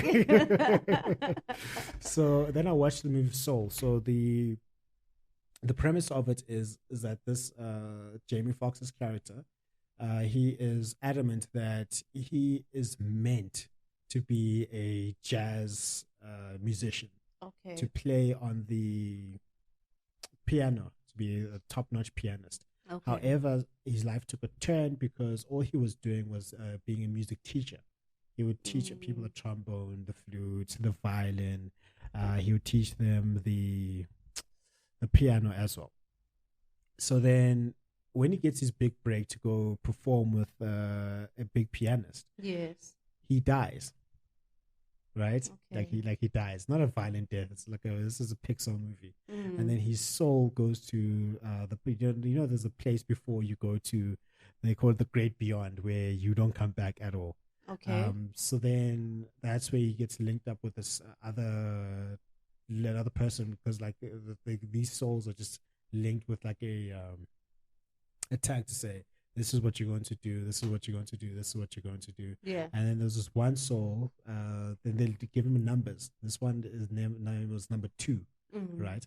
And then she was like, I don't want to do anything. And she had all these mentors like Mozart and who's this Carl Jung and all these things. She said she didn't want to go to Earth because she just didn't want to go to Earth too. So then so Jamie Foxx's character is like, I'm gonna teach you how to find what your purpose is. And then he soul gets trapped. This is within this realm. Within this realm, Okay. yeah. So then next thing they keep fighting, and then next thing he falls into a cat, and then this other soul falls into his body. So then this entire journey of finding his purpose and whatnot. So then when he finally gets his break to be this musician, he plays with all his passion, all his soul. And then after he got his big break, he was like, is this all there is? Is this all there is? So he goes back home, he carries on playing, and then he's like, oh gosh, is this all there is? And then the other character that was like in his body before they switched, she was like experiencing all the finer details of life. She was experiencing the sun, the moon, the stars. As the cat. No. So they swapped. They swapped. He was the cat. He was the cat, and she was him. She yes. was him. So she experienced life So through who his was body. playing the piano? Her as him. No, at the end of the movie, they finally Switch swapped. back. Yeah, switched back. Okay, yeah. okay. So when he finished playing, he was like, "Is this all there is?" But while she was in his body, Yes. she was like experiencing a sweet, the leaf is falling, the sunshine, the sunrise, and then the crux of it. What I got out of that is that I think there's a lie that says that you are born to do just this one thing. Yeah. I think it's a lie. I think you can do a lot of things, but then once you hone in on that thing, you can end up being so consumed by it that you forget about all the good things along the way. Because actually, have you ever been so consumed by this one thing? It's like, I just want to get this one thing. Yeah. There's one thing that I'm not going to be happy until I get it. Yeah, that thing. For me, it's being a world champion in speaking. It's gonna happen in my own time. But then there was like a period of 3-4 years of my life. I go to my mom. This is what I want to do. Dad, this is what I want to do. This is what I want to do. And I was like unhappy because I was entering contests and then losing, entering contests, then losing, and then I had to take a step back. I'm like, why am I doing this? So then I had to take a step back and be like, okay, well, listen, maybe if this is my purpose in life, I don't want it to rob me from the small things that I can achieve every single day. I can actually relate to what you're saying. Yeah. My thing is knowing there's more out there, but not doing anything. Yeah. I know I'm meant to be a speaker. Yeah. I know that, Well, I know. Album Sarah Cheeks. Yeah, so we'll be a such a ratchet name. We'll be a tag team. Yeah. I know I'm meant to I've got green fingers. I'm meant to be in that space. Yeah. I love cooking. I'm meant to be in that space. Yeah. But because I'm just like, okay, I'm so lost. Where do I start? I end up not doing anything, but I know exactly what I need to do. So I don't know what to call that. That is being stuck. Let's call being stuck. How dare you? How dare you? So the benefit of you already being good at something, you know that you're good at something. And it is easier to work with someone who knows that they're good at something. Most of the person who's just never tried to be good at one thing, who's never been tried to good at something. So one of the guys that I'm definitely going to meet, his name is Dr. Jordan Peterson. I know I don't know if you've heard of him. What? I'll send you a link. I'm not just send me the I'll link. I'll send you a link. You know, this generation, I'll just send you a link. Yeah, but I'll send you a link. Yes. He's a speaker. No, he's a clinical psychologist, and he is known for being one of the most important thinkers in the Western world. Actually, one of his books here is called The 12 Rules for Life. And he said one of the things that he said would be good for, especially addressing men, but it also applies to women because men identify, if men don't have like a vocation, like work to do, their identity is more tied in the work than females are, generally speaking. Okay. Because if I wasn't working, you know what society does to a guy who doesn't work. I got savings though, you know. Whereas in our society seems to be more lenient on females who don't work, because it'll be like, okay, you can still be like a mother, a housewife, you know, you can still do that thing. But if a man doesn't work at all, one of the things that I found, I used to think that was sexist, but it's just like one of the things that I've observed. Because even our fathers, even after they retired, Yeah. they all of a sudden feel useless. It's Exactly. Like, no, wait, like Exactly. there's life. Exactly. You know, there's after life. retirement. Yeah, like my dad, when he was retired, he was like, yes, I need to do something. I need to have, I have to work and I have to labor. That's why he would say to like guys, like, just pick one thing and try to work at that one thing for as long as you can and as far as you can. Try to be as good at it as possible. Even if you figure out that thing is not it, what you're building is the discipline and the mindset that at least I'm going to finish something. Right? So many people, they at least try see push your limits on one thing, even if that thing is not the thing. I think it's supposed to test you. It's supposed to test you to see how far you can go and what you can achieve. Yeah. But I also guess that when you look at what I'm thinking, as you're speaking, a lot of things are coming. I used to be a gymnast. A gymnast? Yes. Oh, Simone Biles. Yes, yes. You know, I was a rhythmic gymnast. She's an artistic gymnast. Yeah. I was a rhythmic one with the, the ribbon, the ball, the hoop. Oh, okay. I didn't even know there was a difference. I just I saw people jumping there. There's like 5 different types of gymnastics. 5? My goodness. Yeah. So, when I think about what you just said, there were different things that I needed to do, like elements I had to learn. Yeah. Just with any sports, there's discipline. It 100%. builds your character. Yeah. That's why I'm just like, people that don't allow their children to do sports or just is okay with them not playing sports, I'll never understand those people. I'll never. No, because it's just, so when I think about what you just said, I never stopped. I never stopped until I got something right. Yeah. I put in the work and I just never stopped. There were distractions as well because sometimes we trained with different age groups. So, the young ones, no, let's play, jump the hoop or jump the ribbon. I'm like, no, I don't have time for that. Because right now I need to focus on what I'm focusing on. Exactly. And then I stopped because it became the training. It became all that I did. And I was young because I started when I was in grade 6. What's that? 11, 12, so, yeah. So to do something consistently like that and over train and every over, day, I was like, hey man, yeah, this is not my life. It's not my life. Another fantasy that's there is that even if, let's say you were born to do public speaking, okay? Yeah. Mrs. Ward. I wonder where Mrs. Ward is. She was my drama teacher. Yeah. And I stayed for teacher. You do prose and poems and monologues and duologues and prepared speeches and impromptu. Yes. One of the things that they would make us do, one of the things I used to do all the time, which is what I still do now, is if I have a speech, I'd go through it over and over and over and over and over again, to such a point where you're like, I actually hate speaking here. I don't like doing this thing anymore.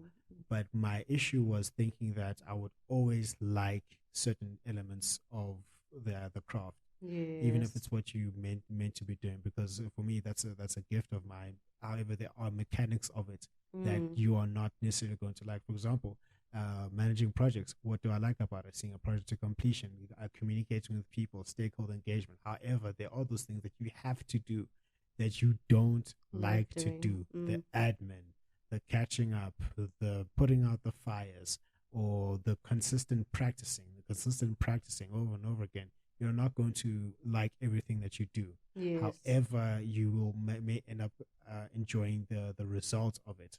I remember reading a story of a gymnast. Funny enough that you spoke about it. I don't know the names or anything.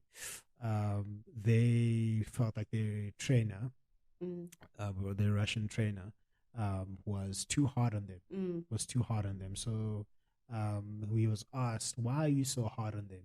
Like, then he said, "They came to me and saying that they want to be the best gymnast that they possibly can be. I'm not here to make them feel good. Yeah. I'm not here to make them feel nice or even love the sport. They say they want to have a gold medal, so I'm going to train them and be hard on them until they get to that gold medal. Yes. Then they will go. Then they will come to thank me." I'm like, that's actually a very sober mind to have. So whatever it is that you're doing, you like say, "I love cooking. I love cooking." I'm sure there's things you don't like about cooking. Dishes. So there's certain things about but there's certain meals I'm just like, nah. Yeah. So is that what does it mean? There's certain elements of it that you don't like, but you can't but you can't be successful in a certain thing without accepting those elements, you know? Yes. Yeah. Yes. And that's actually right back to the gymnastics example you just made. And I stopped. I actually stopped gymnastics because I'm just like, nah, man, I don't have time for anything else. Yeah. So I think 2 years later, I missed it and I went back. Yeah. But I had to ask myself, why am I going back? Yeah. And I was just like, no, because whatever level I compete in, I want to be the best. And I'll be the best until until it's time to obviously let go. Yeah. And every level I had to start. That's another thing is that sometimes you think you just pick up where you left off. Yeah. I don't know, I was on level 4 or something. And when I came back, I'm just like, well, we can just, and the coach was like, no, let's go back to level 1. Exactly. You know what I'm saying? The rules have changed. People have evolved from when you started. Yeah, exactly. You know, so that's another thing. That's another thing that I need to take into the cooking, take into whatever it is I do now. And level 1, and then I'll manage to skip a few levels. Yeah. But I always had to keep. Why are you doing this? Exactly. It's like I wanted the gold medal. Yeah. So like there was 5 because there were 5 different routines that we did. Yeah. So I'm just like overall I want a gold medal. And when it was in grade, I think grade 10. Yeah. I reached level 8, and you know, I thought of all the other levels. Yeah, I was knocking it. Yeah. Level, it's just another level up. Yeah. And the mindset sort of changed to, I got this. I had got nothing. I came 6th in the country, and for that level, but it's bad. it's bad because I was used to top 3. If I don't get top 3, then I haven't made anything. Okay. You know, and my coach was just like, okay, let's move you up. I'm like, no, you're not moving me up. I want to be, when I move up, I need to be number 1. Because I feel like I've earned my moving up. You know, so I redid that level, and the next year I was SA champs. Exactly.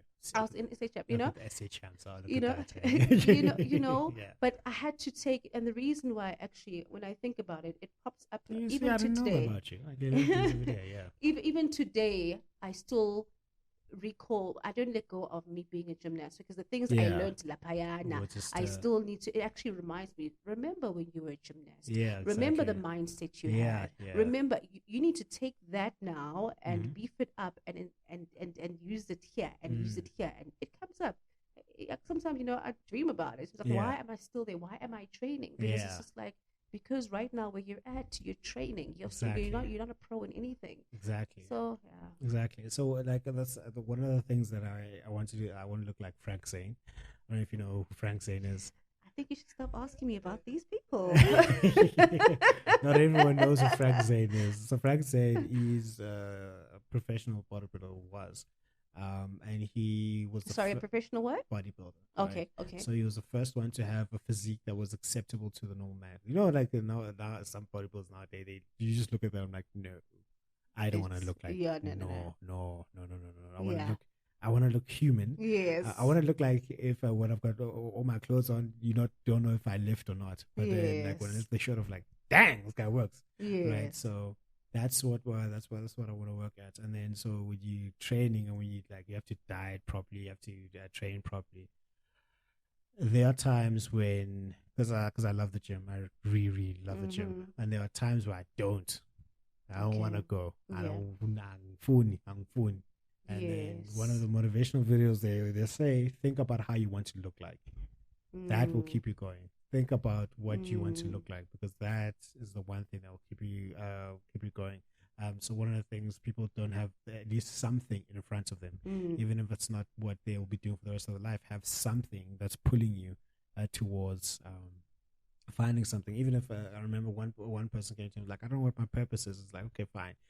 Put finding your purpose in front of you. Make that your purpose, and then read up about it, and then read about it, listen to videos about it, and do something called exposure technique.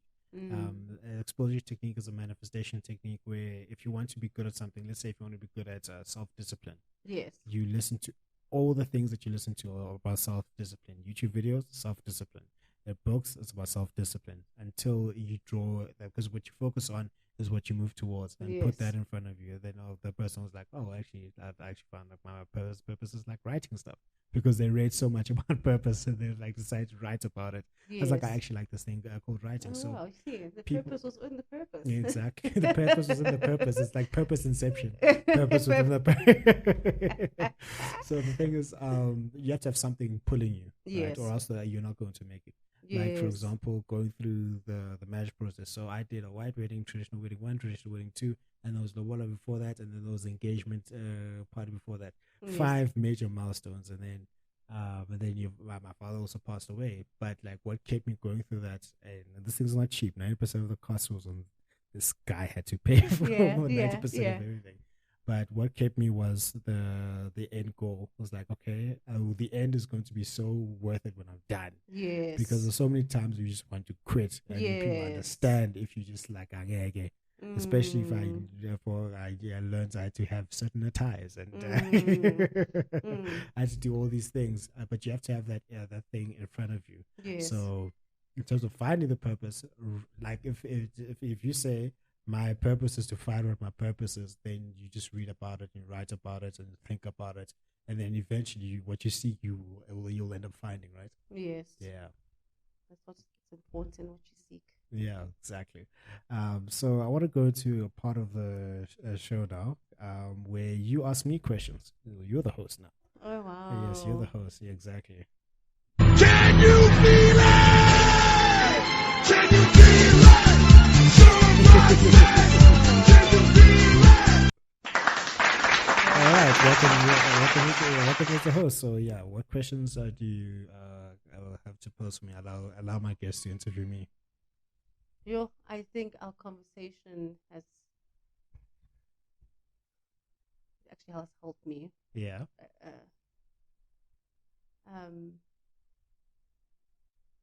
But I think you've answered this. Like, what I view you as, you are very consistent and in what you do, in what you want. You've now spoken about there are times where you don't feel like it. But I think you've also answered, I was asking a friend this, what really keeps you going? Like, it's just, most people are like, no, it's my why. Yes, okay, cool. That's like, a cop-out of an answer. Yeah, I really do understand the why part. But, sometimes you wake up and, as you said, you just like, okay, I've gone this far, but angisayiboni indlela, or is this a dead end? Or how do you know that you're on the right track? I know the answers won't always be there. It requires you to move forward, but it's just like, okay, you keep moving forward. Sometimes you don't even see what you're moving forward towards. Yeah. So what makes me consistent and keep on going? And make sure that you do not derail, because there's lots of distractions out there. Oh yeah, a lot of those. Yeah. Even within your mind, there's distractions. Yeah. Next thing is like, actually, I knew I was meant to be a speaker. How? Yeah. But wait. You know what I'm saying? No, I get you. For me, I think for me it's because I've been thinking about it for such a long time. For over 2 decades, I've been thinking, Ganti, what is it that I'm supposed to be doing? So I remember I was 12 years old, and it was like that year was very tumultuous for me. I think the year before that, an uncle of mine was murdered, and then I lost my aunt, and I felt guilty about that because I had a chance to see her before she did, and I was really terrible at school, and also went through some interesting experiences that I'll share one day. Okay. during that year. So then at the end of it, my dad took me on a drive and asked me if I'm ever going to make it to university. And he likes education. So when he says, if are you going to make it to university, he's like, are you going to be successful in life? Right? And then I was like, and also I got like 22% for maths one time.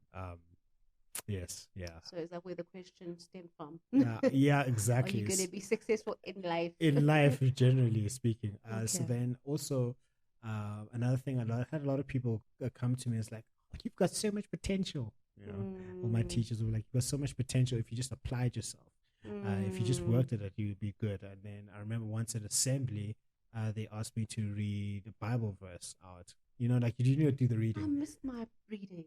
That day they decided not to read. I'm just like, wait, hello? That was my moment. I would have been like this. You think you can do this to me? So, yeah. So I took that. I was like, it was towards the end of the day, like, let me just practice it. Chapter and verse. Peter said, I can't remember what the verse was. But so then I practiced it, and then I went, and then I gave the verse, and then I was sat down, and the principal, Mr. Thomas. Yes, I remember his name. And Mr. Thomas, like, you've got such a great voice. You speak so clearly. You speak so well. And that was not even in a derogatory type of way. Some people, the Caucasians, will come to us folk and say, "You speak so well." Like, what does that mean? What does it even mean? It means then like they start asking you, what school do you go exactly. But it wasn't even like that. Okay. Then I was like, oh, okay, well, this is actually quite good. So then the grade 7, that's when I said, okay, I'm actually going to try studying, right? So I decided when you say try studying.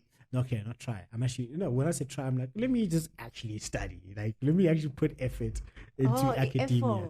Let me put effort into academia. Yes, when I do speeches, let me practice speeches. Okay, I see what you mean. Let me actually practice speeches. Yes. Let me actually try and apply myself. Yes. And then next thing, I started going from 0 to like 90s. Wow. Because I applied myself. And I didn't get a single award my entire existence. Yes. And then that year I was starting to get awards now. Nice. I was like, oh, fantastic. So I applied myself. And my dad was so proud. He was so happy. He bought me the PlayStation games and stuff like that. So it was actually quite great. Yes. Then I was like, I don't want to have the feeling again of me not reaching my potential. You know what I mean? I don't ever want to.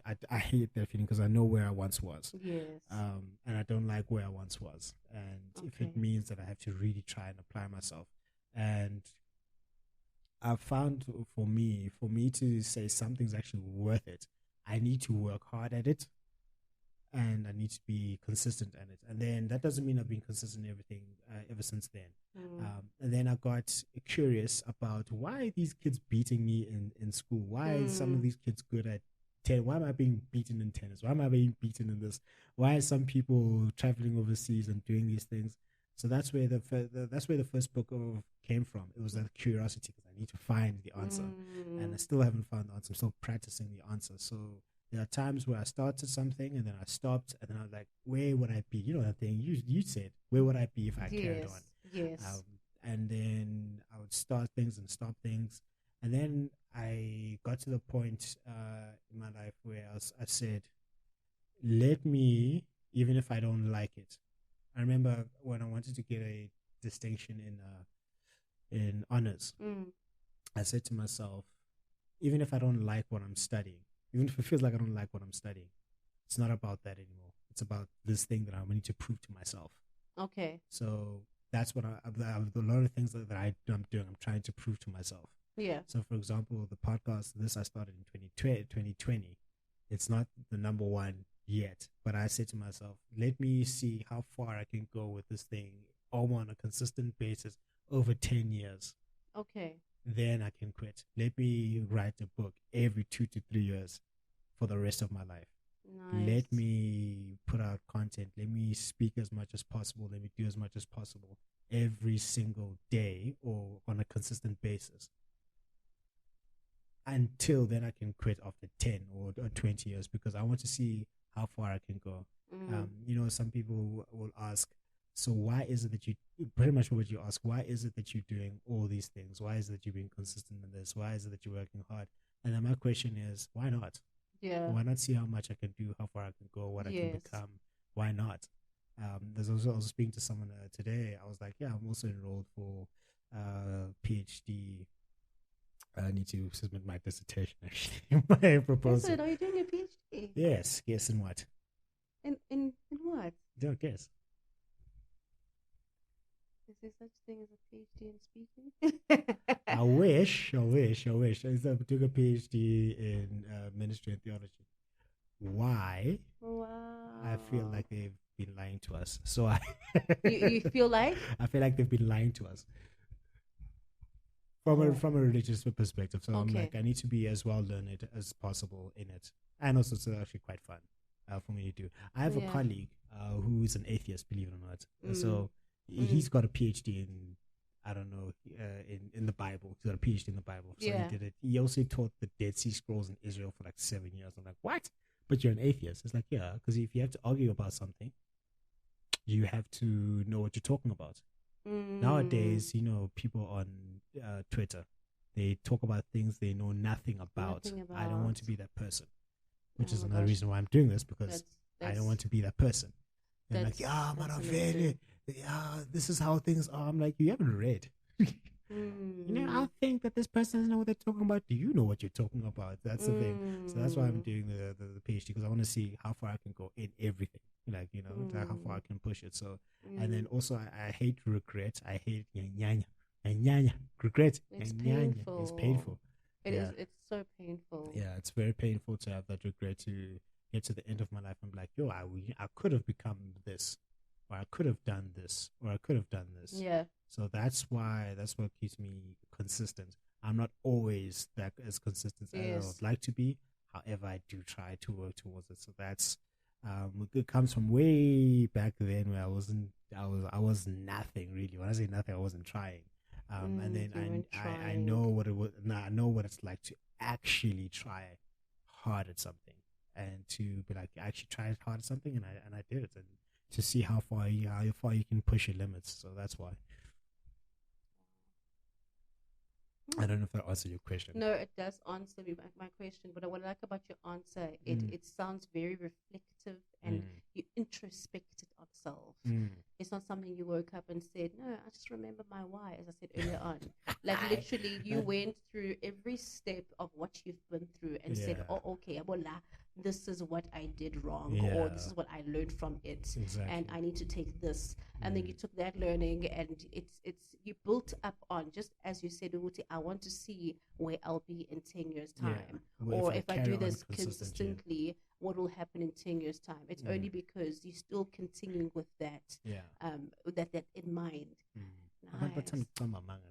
No, I just know my why. What? No. I think that's why even me, I struggle with that's a very shallow answer. Or women empowerment. Because I'm not saying that no one else has gone through life. Everyone's gone through their own journey, as you said. Everyone's got their own journey. But when I look at my journey, it doesn't allow me to play by a book. It needs me to do exactly that. Introspect, reflect, remember where you come from. Don't just look at the bad, but also look at the good. Exactly. What do you do right? What are you doing wrong? And there's no book for that. There is. I can't go to I can listen to all these beautiful speeches. That should just motivate you to dig deeper in yourself. Exactly. So the third book will be released at the end of this year. Yeah. As if I don't have enough things to do. The one that you're currently writing. Yes, Father of Man.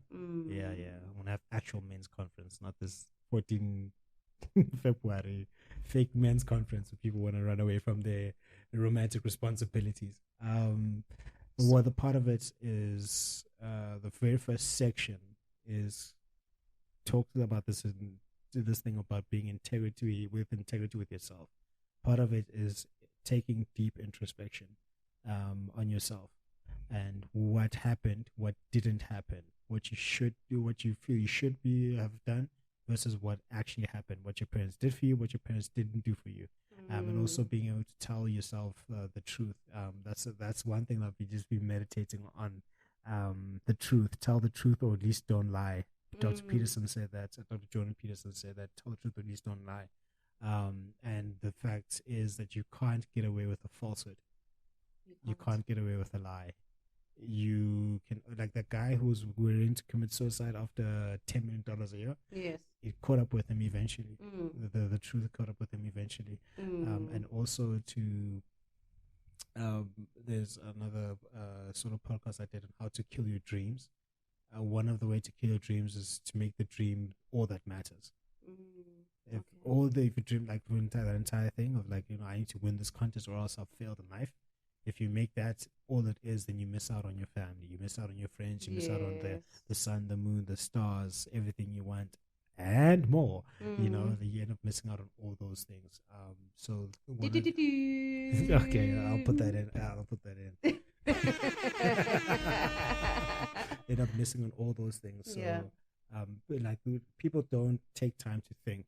People don't take time to think about themselves. Because people are rushing time. They think they don't have time. Yeah, well, I think that you have time, and that you also don't have time. You have time to figure yourself out.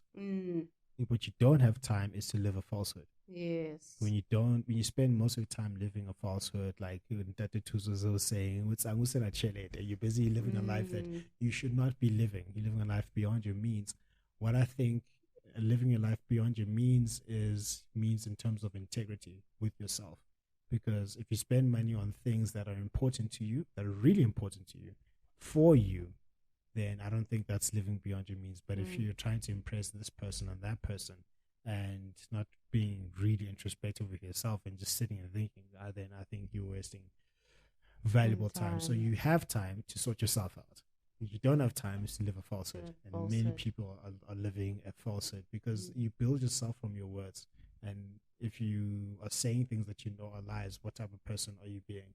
And also many people like to lie to themselves more than they lie to another person. They all say, that's the most dangerous thing. Yeah, very. Lying to yourself. Oh my gosh. If you lie to yourself and you're giving up on yourself because you do what you practice, and if you carry on living a lie and saying a lie, then you become a lying coward. It's very hard to tell the truth all the time, but it's much better than an invented falsehood. It's much better. It's much better. And also people are like, I don't know what my purpose in life is. I think you're lying to yourself when you say that. You have an idea. It's up to you for you to go be introspective and for you to go and look for that purpose within yourself. What you're saying is that I want to ascribe to what other people say I should be. I want to make other people happy before I can make myself happy, and hence that's why I think can be a cause of people being suicidal. Double HP, Robin Williams. Now recently we had Rick. I think what happened there is that the pain of living outweighed the thought of them dying, and what I feel happens there. And you'll never know why a person commits suicide. First, you'll never really know. Yeah. But I think a part of it is them making everybody happy except themselves. Yes. And these people were successful. Yes. Well, successful, but they were not fulfilled. Yes. And that comes from you living an invented falsehood. So the best adventure that you can take yourself on is to tell the truth. That's all the adventure that you'll ever need. And if I've looked at some people's lives, who like things to just keep going wrong all the time, like they've got all these traumas and they're always failing in school, they're always getting divorced, or they're always hurting themselves, or they find themselves in situations they shouldn't be. If you just study the lives of those people, they're entangled in lies, in a web of lies. Like it's sometimes not even lies that they told themselves, but sometimes lies that their parents told themselves. I mean, I'm sure you've heard of stories of people lying to their child about who their father is, or who their parents are, or how they were conceived, or what was some deep dark family secret that's there somewhere, and they end up acting in ways that they can't understand. They end up in addictive behaviors, like they are deep alcoholics, or they're addicted to cocaine, or they just their life is not going the way they would like it to go. Yes. they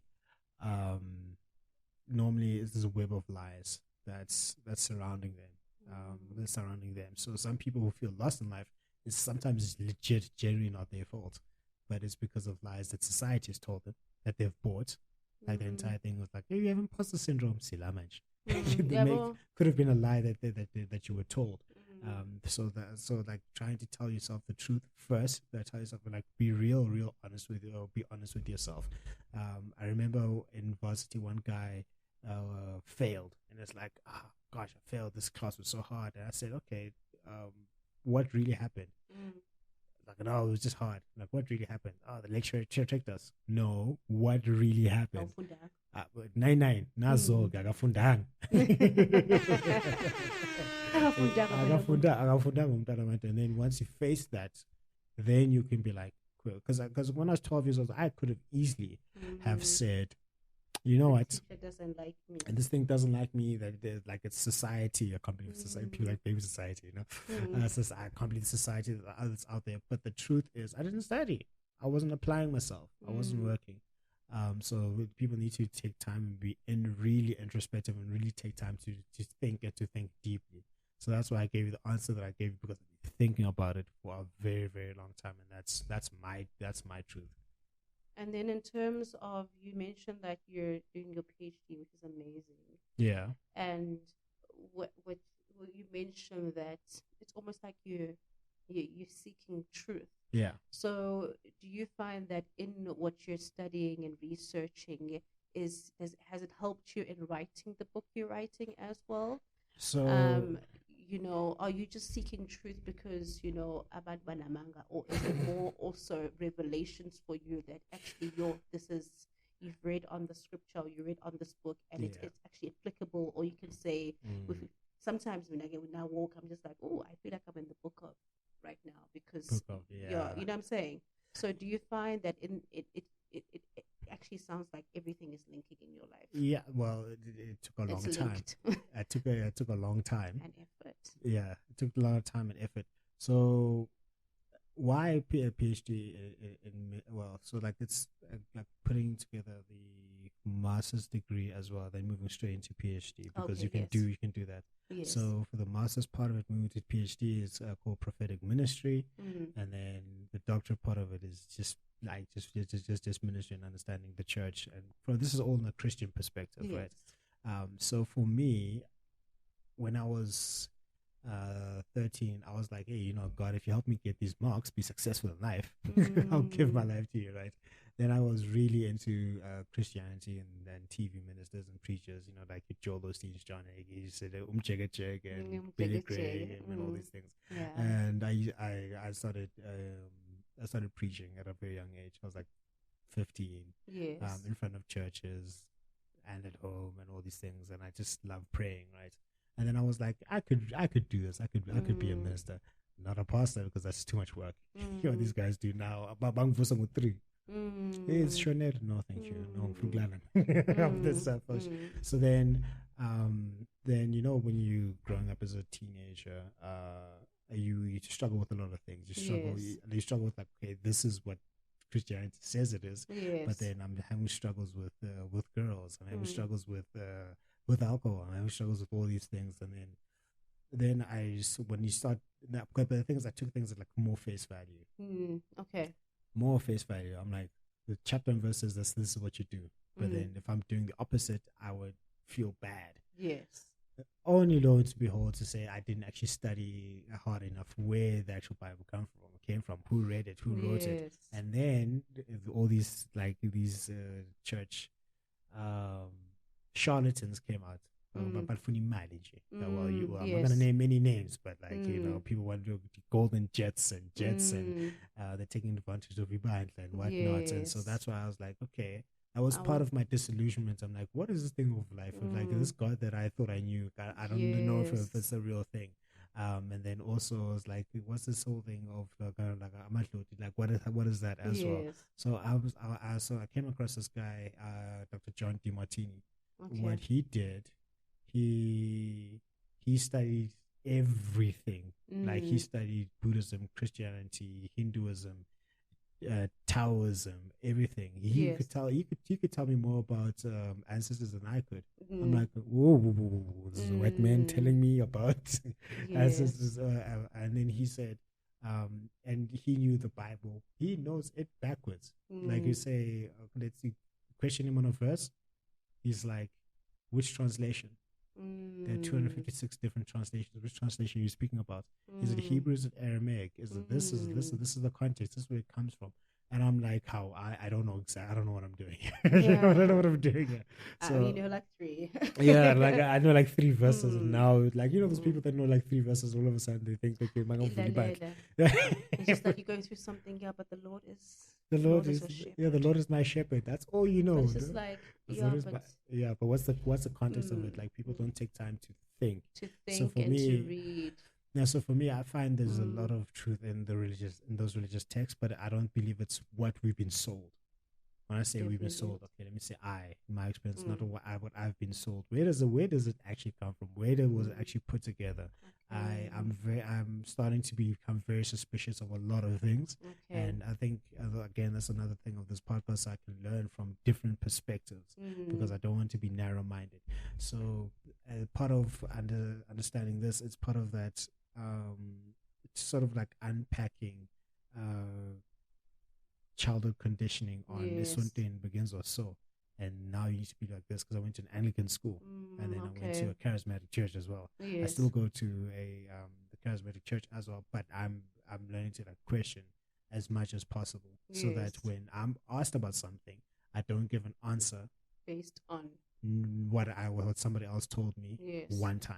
I want to I really unpack it. It's just that entire thing of being curious. So this master's and PhD, what it's allowing me to do is to carry on that curiosity. Okay. Carry on that thought process. It's not tied to the book that I'm writing at all. What it's helping me to do is to research and to think more about a topic. Because when I write a chapter, it's that exposure technique I was telling you about.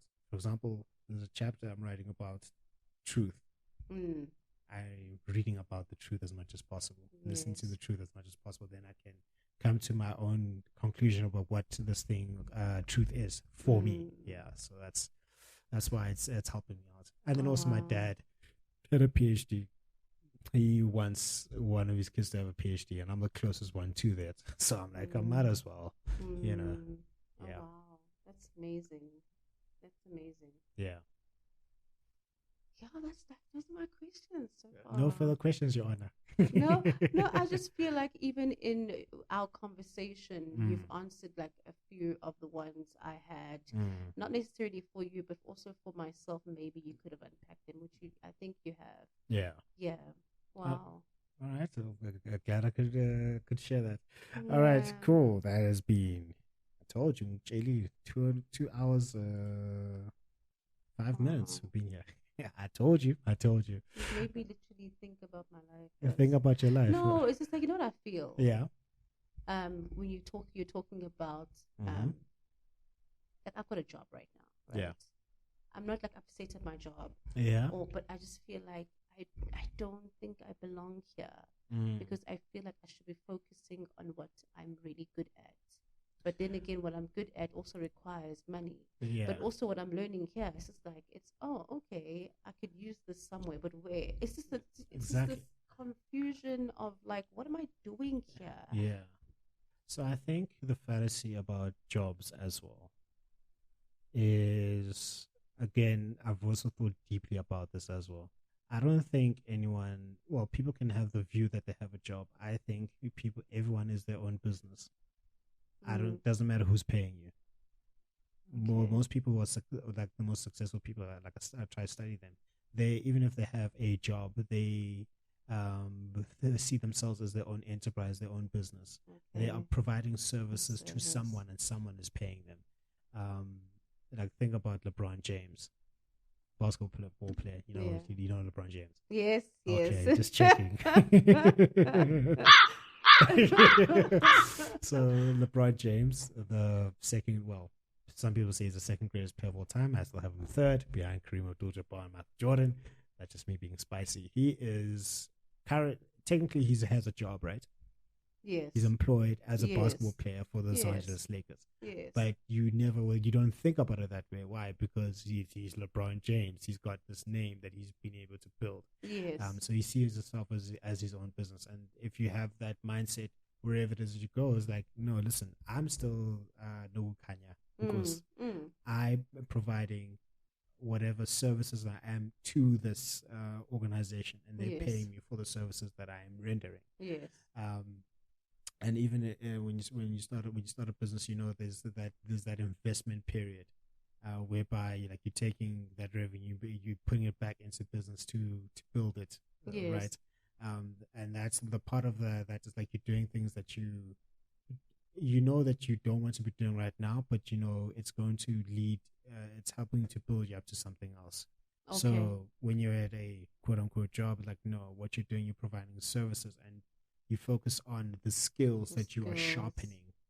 Because when you're able to link at the skills that you are building within that organization, the person that's paying you, and this, I wanted to like open up a culinary school, whatever it is, then you can take that and move into that. For example, Theo Paloy, a guy who does Batune, owns Batu shoes. No? Yeah.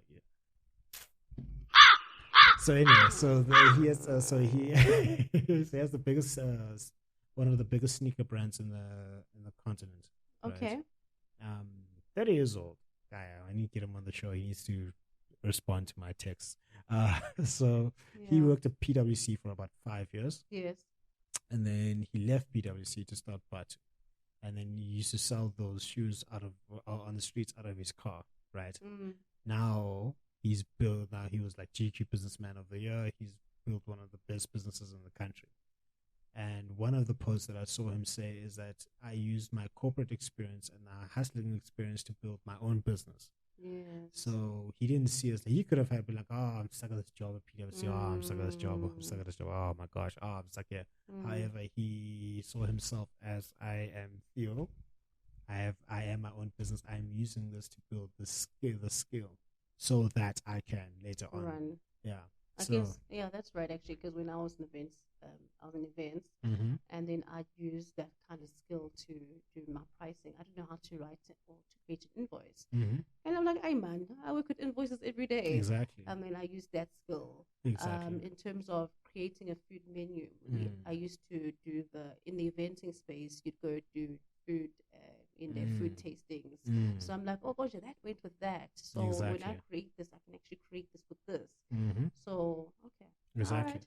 Okay. Exactly. So people, I remember I was speaking to, I think it was grade 10s, 11s, matrics, first years and second years. And they were asking, how do I get funding? I'm like, what do you mean funding for what? No, funding for my business idea. I'm like, okay, so we don't need funding. We need skills. Country needs skills. Yes. So for me, I have a skill in speaking. I have a skill in project management. Yes. They pay me for that. Yes. And that is how I get. How do you think I find all these podcasts just for someone just a blesser somewhere? No, no. I provide a skill, a valuable skill that someone's willing to pay me for. Yes. And I developed that. Even there was some organizations that I hate it, but I focused on building the skill. If you have a valuable skill that someone's willing to pay you for, that's how you get your funding. So people are seeing jobs that I feel completely the wrong way. If you say, I'm here to develop competencies, I'm here to develop skills, not to enjoy the job, then even if you wake up and everyone is uninspired at work, a lot of people are, you just say, I'm learning to build a skill of making an invoice or leading a project or understanding numbers, yes. Understanding how business works. I mean, so the people are seeing, and many people who get jobs, they are blessed to have that jobs, especially in this country with the unemployment rate being 43%. By the narrow definition, the broader definition is close to 50%. I may have those numbers wrong, but the broader definition is people who have stopped looking for work. Yeah. The narrow definition is those who are actively looking for work but can't get work. And I actually think the numbers are more than like half in this country. I need to look at those numbers again. But that's, people see jobs the wrong way. So if you see it as I'm building a skill set, I'm building competencies. Because we must remember that we don't leave the skill behind. Never, it follows you. And I think that's the last time I left the job. I was like, hey, I'm still an event specialist. Yeah. Like when I leave, I I can be hired anywhere. I can start my own thing because it's the skill that I've acquired. I have not left it at the company. So that's why the second book I wrote was like addressing that exact same mindset. I'm saying you don't ever call yourself an employee, even if you're seen as a full-time employee. Don't ever say yourself as an employee. Say that you are a business that provides a skill set to someone. I'm a service provider. That's what? A service provider. You are That's a service exactly provider. what you are. You are a service provider. I am a service provider. And the difference is, it's not even a difference. The parallel is when you go out you send your CV out, what are you doing? You're doing marketing. You're doing marketing. And then marketing and sales. And then marketing, sales, PR. That's what's good when you send your CV out. And then when you are negotiating your salary, what's that? That's contract negotiation. And that's closing the deal. And then when you are actually doing the work, what is that? It's operationally, you're providing value, you are rendering the service. And then at the end of the month, what happens? You get compensated. Exactly. And then what you do with that money, do you reinvest into your business, or do you start expanding on it? So people don't see those parallels. I took time to sit and think about what the parallels are. So anyone who says I have a job is really limiting themselves. There's nothing wrong with having a job, but there is a problem with having a limited vision of yourself. So people are limiting themselves to just a job. No, it's not a job. You're a service provider. You are a solopreneur. I want to look at it differently. I think because it's just like there's other things that I feel like I wish I was doing. So it just makes it seem as if you're at this job. Exactly. The idea is just like, okay, like today I can say I learned 3 new things. Yeah. And I'm just like, and I actually, when I left work, I was so excited. I'm like, I've actually learned something new. I can apply it. Exactly. I can actually apply it when I do this. Exactly. And okay. Exactly. You can apply it. It's a skill set, and you write it down. Put it on your product proposal. Yeah. CV. Yes. You see what I'm saying? And then you can take that and start small with something else on the side. And I'll also make the argument that everyone should have some form of a side hustle. Everyone, some way, shape, space, or form. Why? Because you start to appreciate the mechanics of business, how things work. Then you will stop saying to your employer, they're not paying me enough, they're hard on me. Yeah, there's the reason why they're hard on you, because if you don't perform, lose money. Exactly. Yes. Exactly. If you don't also accountability, people are easily hide behind at work, like, in employment, it's so easy to blame the next person and blame the next person. But when you're running your own baby, you can't blame nobody. It's you. Exactly. And so also, like, a lot of organizations have started adopting this mindset, saying that you are a career owner, or that you're the CEO of your career. They've latched onto the idea of saying if we instill this into our employees, then they're going to start taking more accountability and ownership. It's not up to me for me to set up the meetings and the one-on-ones and to set up the goals and for you to tell me how much you think you're worth and how much you're worth. It's not up to me to do that. It is up to you. You need to do that, not me. You need to do that. So that's why the easiest part is that you've already got a platform that allows you to do that. Exactly. It's like there's nothing stopping you. Whereas if it was just your own, it's actually much more work. It's a lot harder. It's a lot harder. So I now do not believe in this whole thing of being employed. Okay. Well, even if you go and start your own business, you are technically employed by who? Your customer. That's your boss. Yes. Exactly. For example, if I'm at your restaurant, I'm your boss to that day. That day, I'm your boss because I'm paying you, right? Yes. Your boss is nothing more than the person who pays you and the person that you're serving. You're providing a service. When you complain about my food, it's my responsibility to make sure that. Yeah, okay. Yeah, or like you just there's something wrong in this. It's not. I can't Exactly. blame you. Or and you your said it taste was bud. going to be succulent. It's not succulent. Yeah, it's not succulent. Exactly. And a lot of people who are got this mindset of like I have a boss, they end up I say, you think about it this way: if you are given bad service, you lose your mind. You want your money back. 'Cause You you're want it back paying. now. Mm. But you Wow. give other people bad service. Do you think it's Yeah. okay? So it's like when people fight for bonuses. Yeah, you gave me such little. Well, did you Did you deserve it? deliver? Did you deliver? And also the thing about that is that if you're a business and you have a client that's not paying you, Yeah. you fire the client. Mm. Same thing in the quote unquote job market. If you have that client is not paying you what you're worth, and you are honest with yourself, Yes. you're doing the work, you're putting in the effort, Yes. and you just find another client. The end. So that's why if you have that mindset, like you are far more empowered, and you're not going Okay. to wait on the government to help you. They do a lot of good things, but they're not going to like force feed you and do other things. I remember I was driving past where was I? Being saw it a couple of days back. Just driving past, and then I stopped at an engine garage, not a gas station. Garage. Garage, eh? I stopped by a garage, and there was about fully line. And the person I was with would say, Palanda my grant. Hey, Palanda my grant. Where's that? You know, like there's some of the people, they don't want to take responsibility and work. And to their credit as well, sometimes they can't get their work. It's not their fault. But what I was intrigued by is that there are some people that I have heard, I'm not going to say if this is true, that they don't want to work. They'll just have a humble grant. No, Pay some of it them, up. yeah. Like, wow. I didn't, Some of them actually have babies based on that. yeah. And we're just like, but Is that sustainable? it's not though? even sustainable though. Yeah, exactly. But in the same era, you'll find the person running his pizza shop saying, I'm not going to live that life. I'm going to be my own boss. I'm going to do something and build a skill. People who've got the mindset like, I am my own business. I am my own boss. Do you have the second book? Yes, no? I've got Inspired Success. And you have the second one. what's the second one? You Are a Business. Treat Yourself Like One. Yes, I think I have two of your books. Okay, great. Because if you didn't, I was gonna be like, here you go.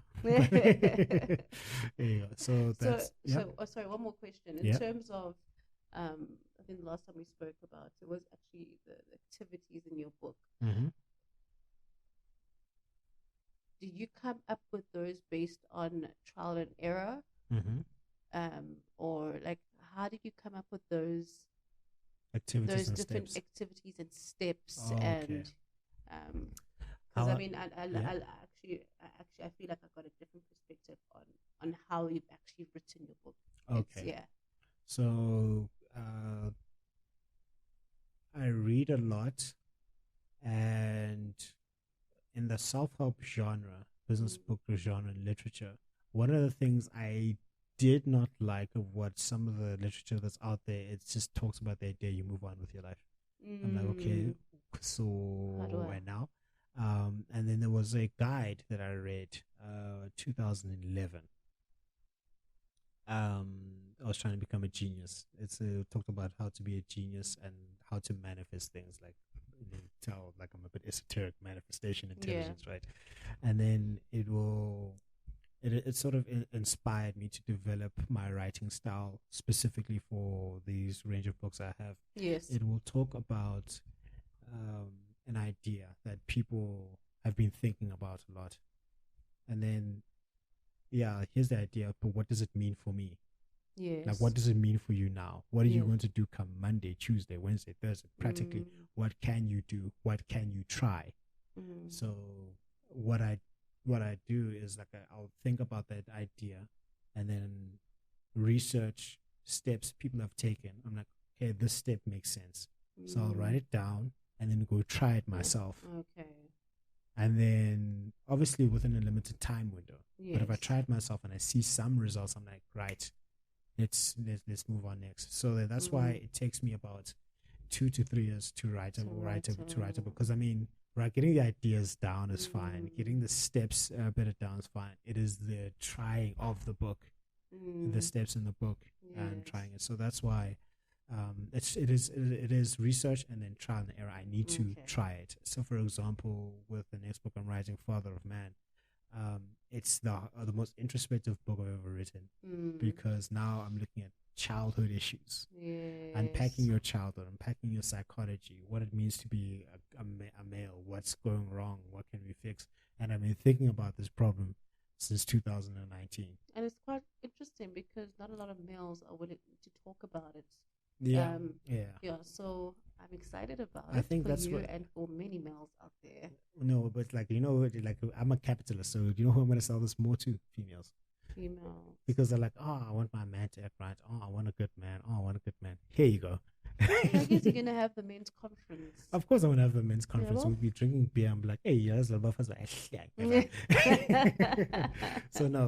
the introspection part of it is that I'll write this chapter and then sit and think about it and go and unpack it and then go look at my past. I'm like, ooh, you getting mushagaje. And then what it means to like actually be a man and take accountability and learn and also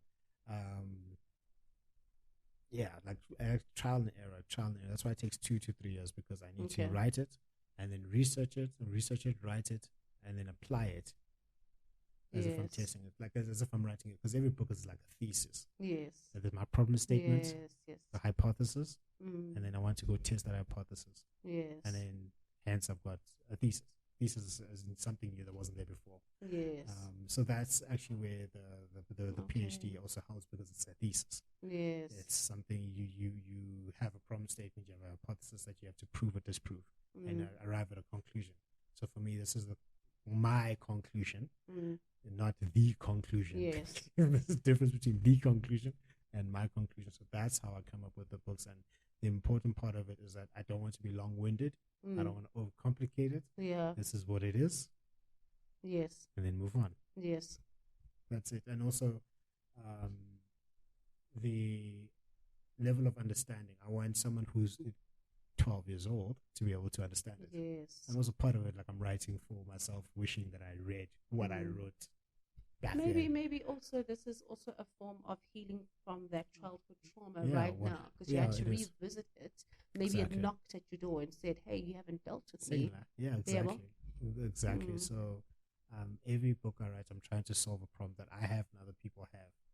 Because I was like brainstorming because it's like I pre-plan, project managers, you pre-plan like the books that you're going to write. Yes.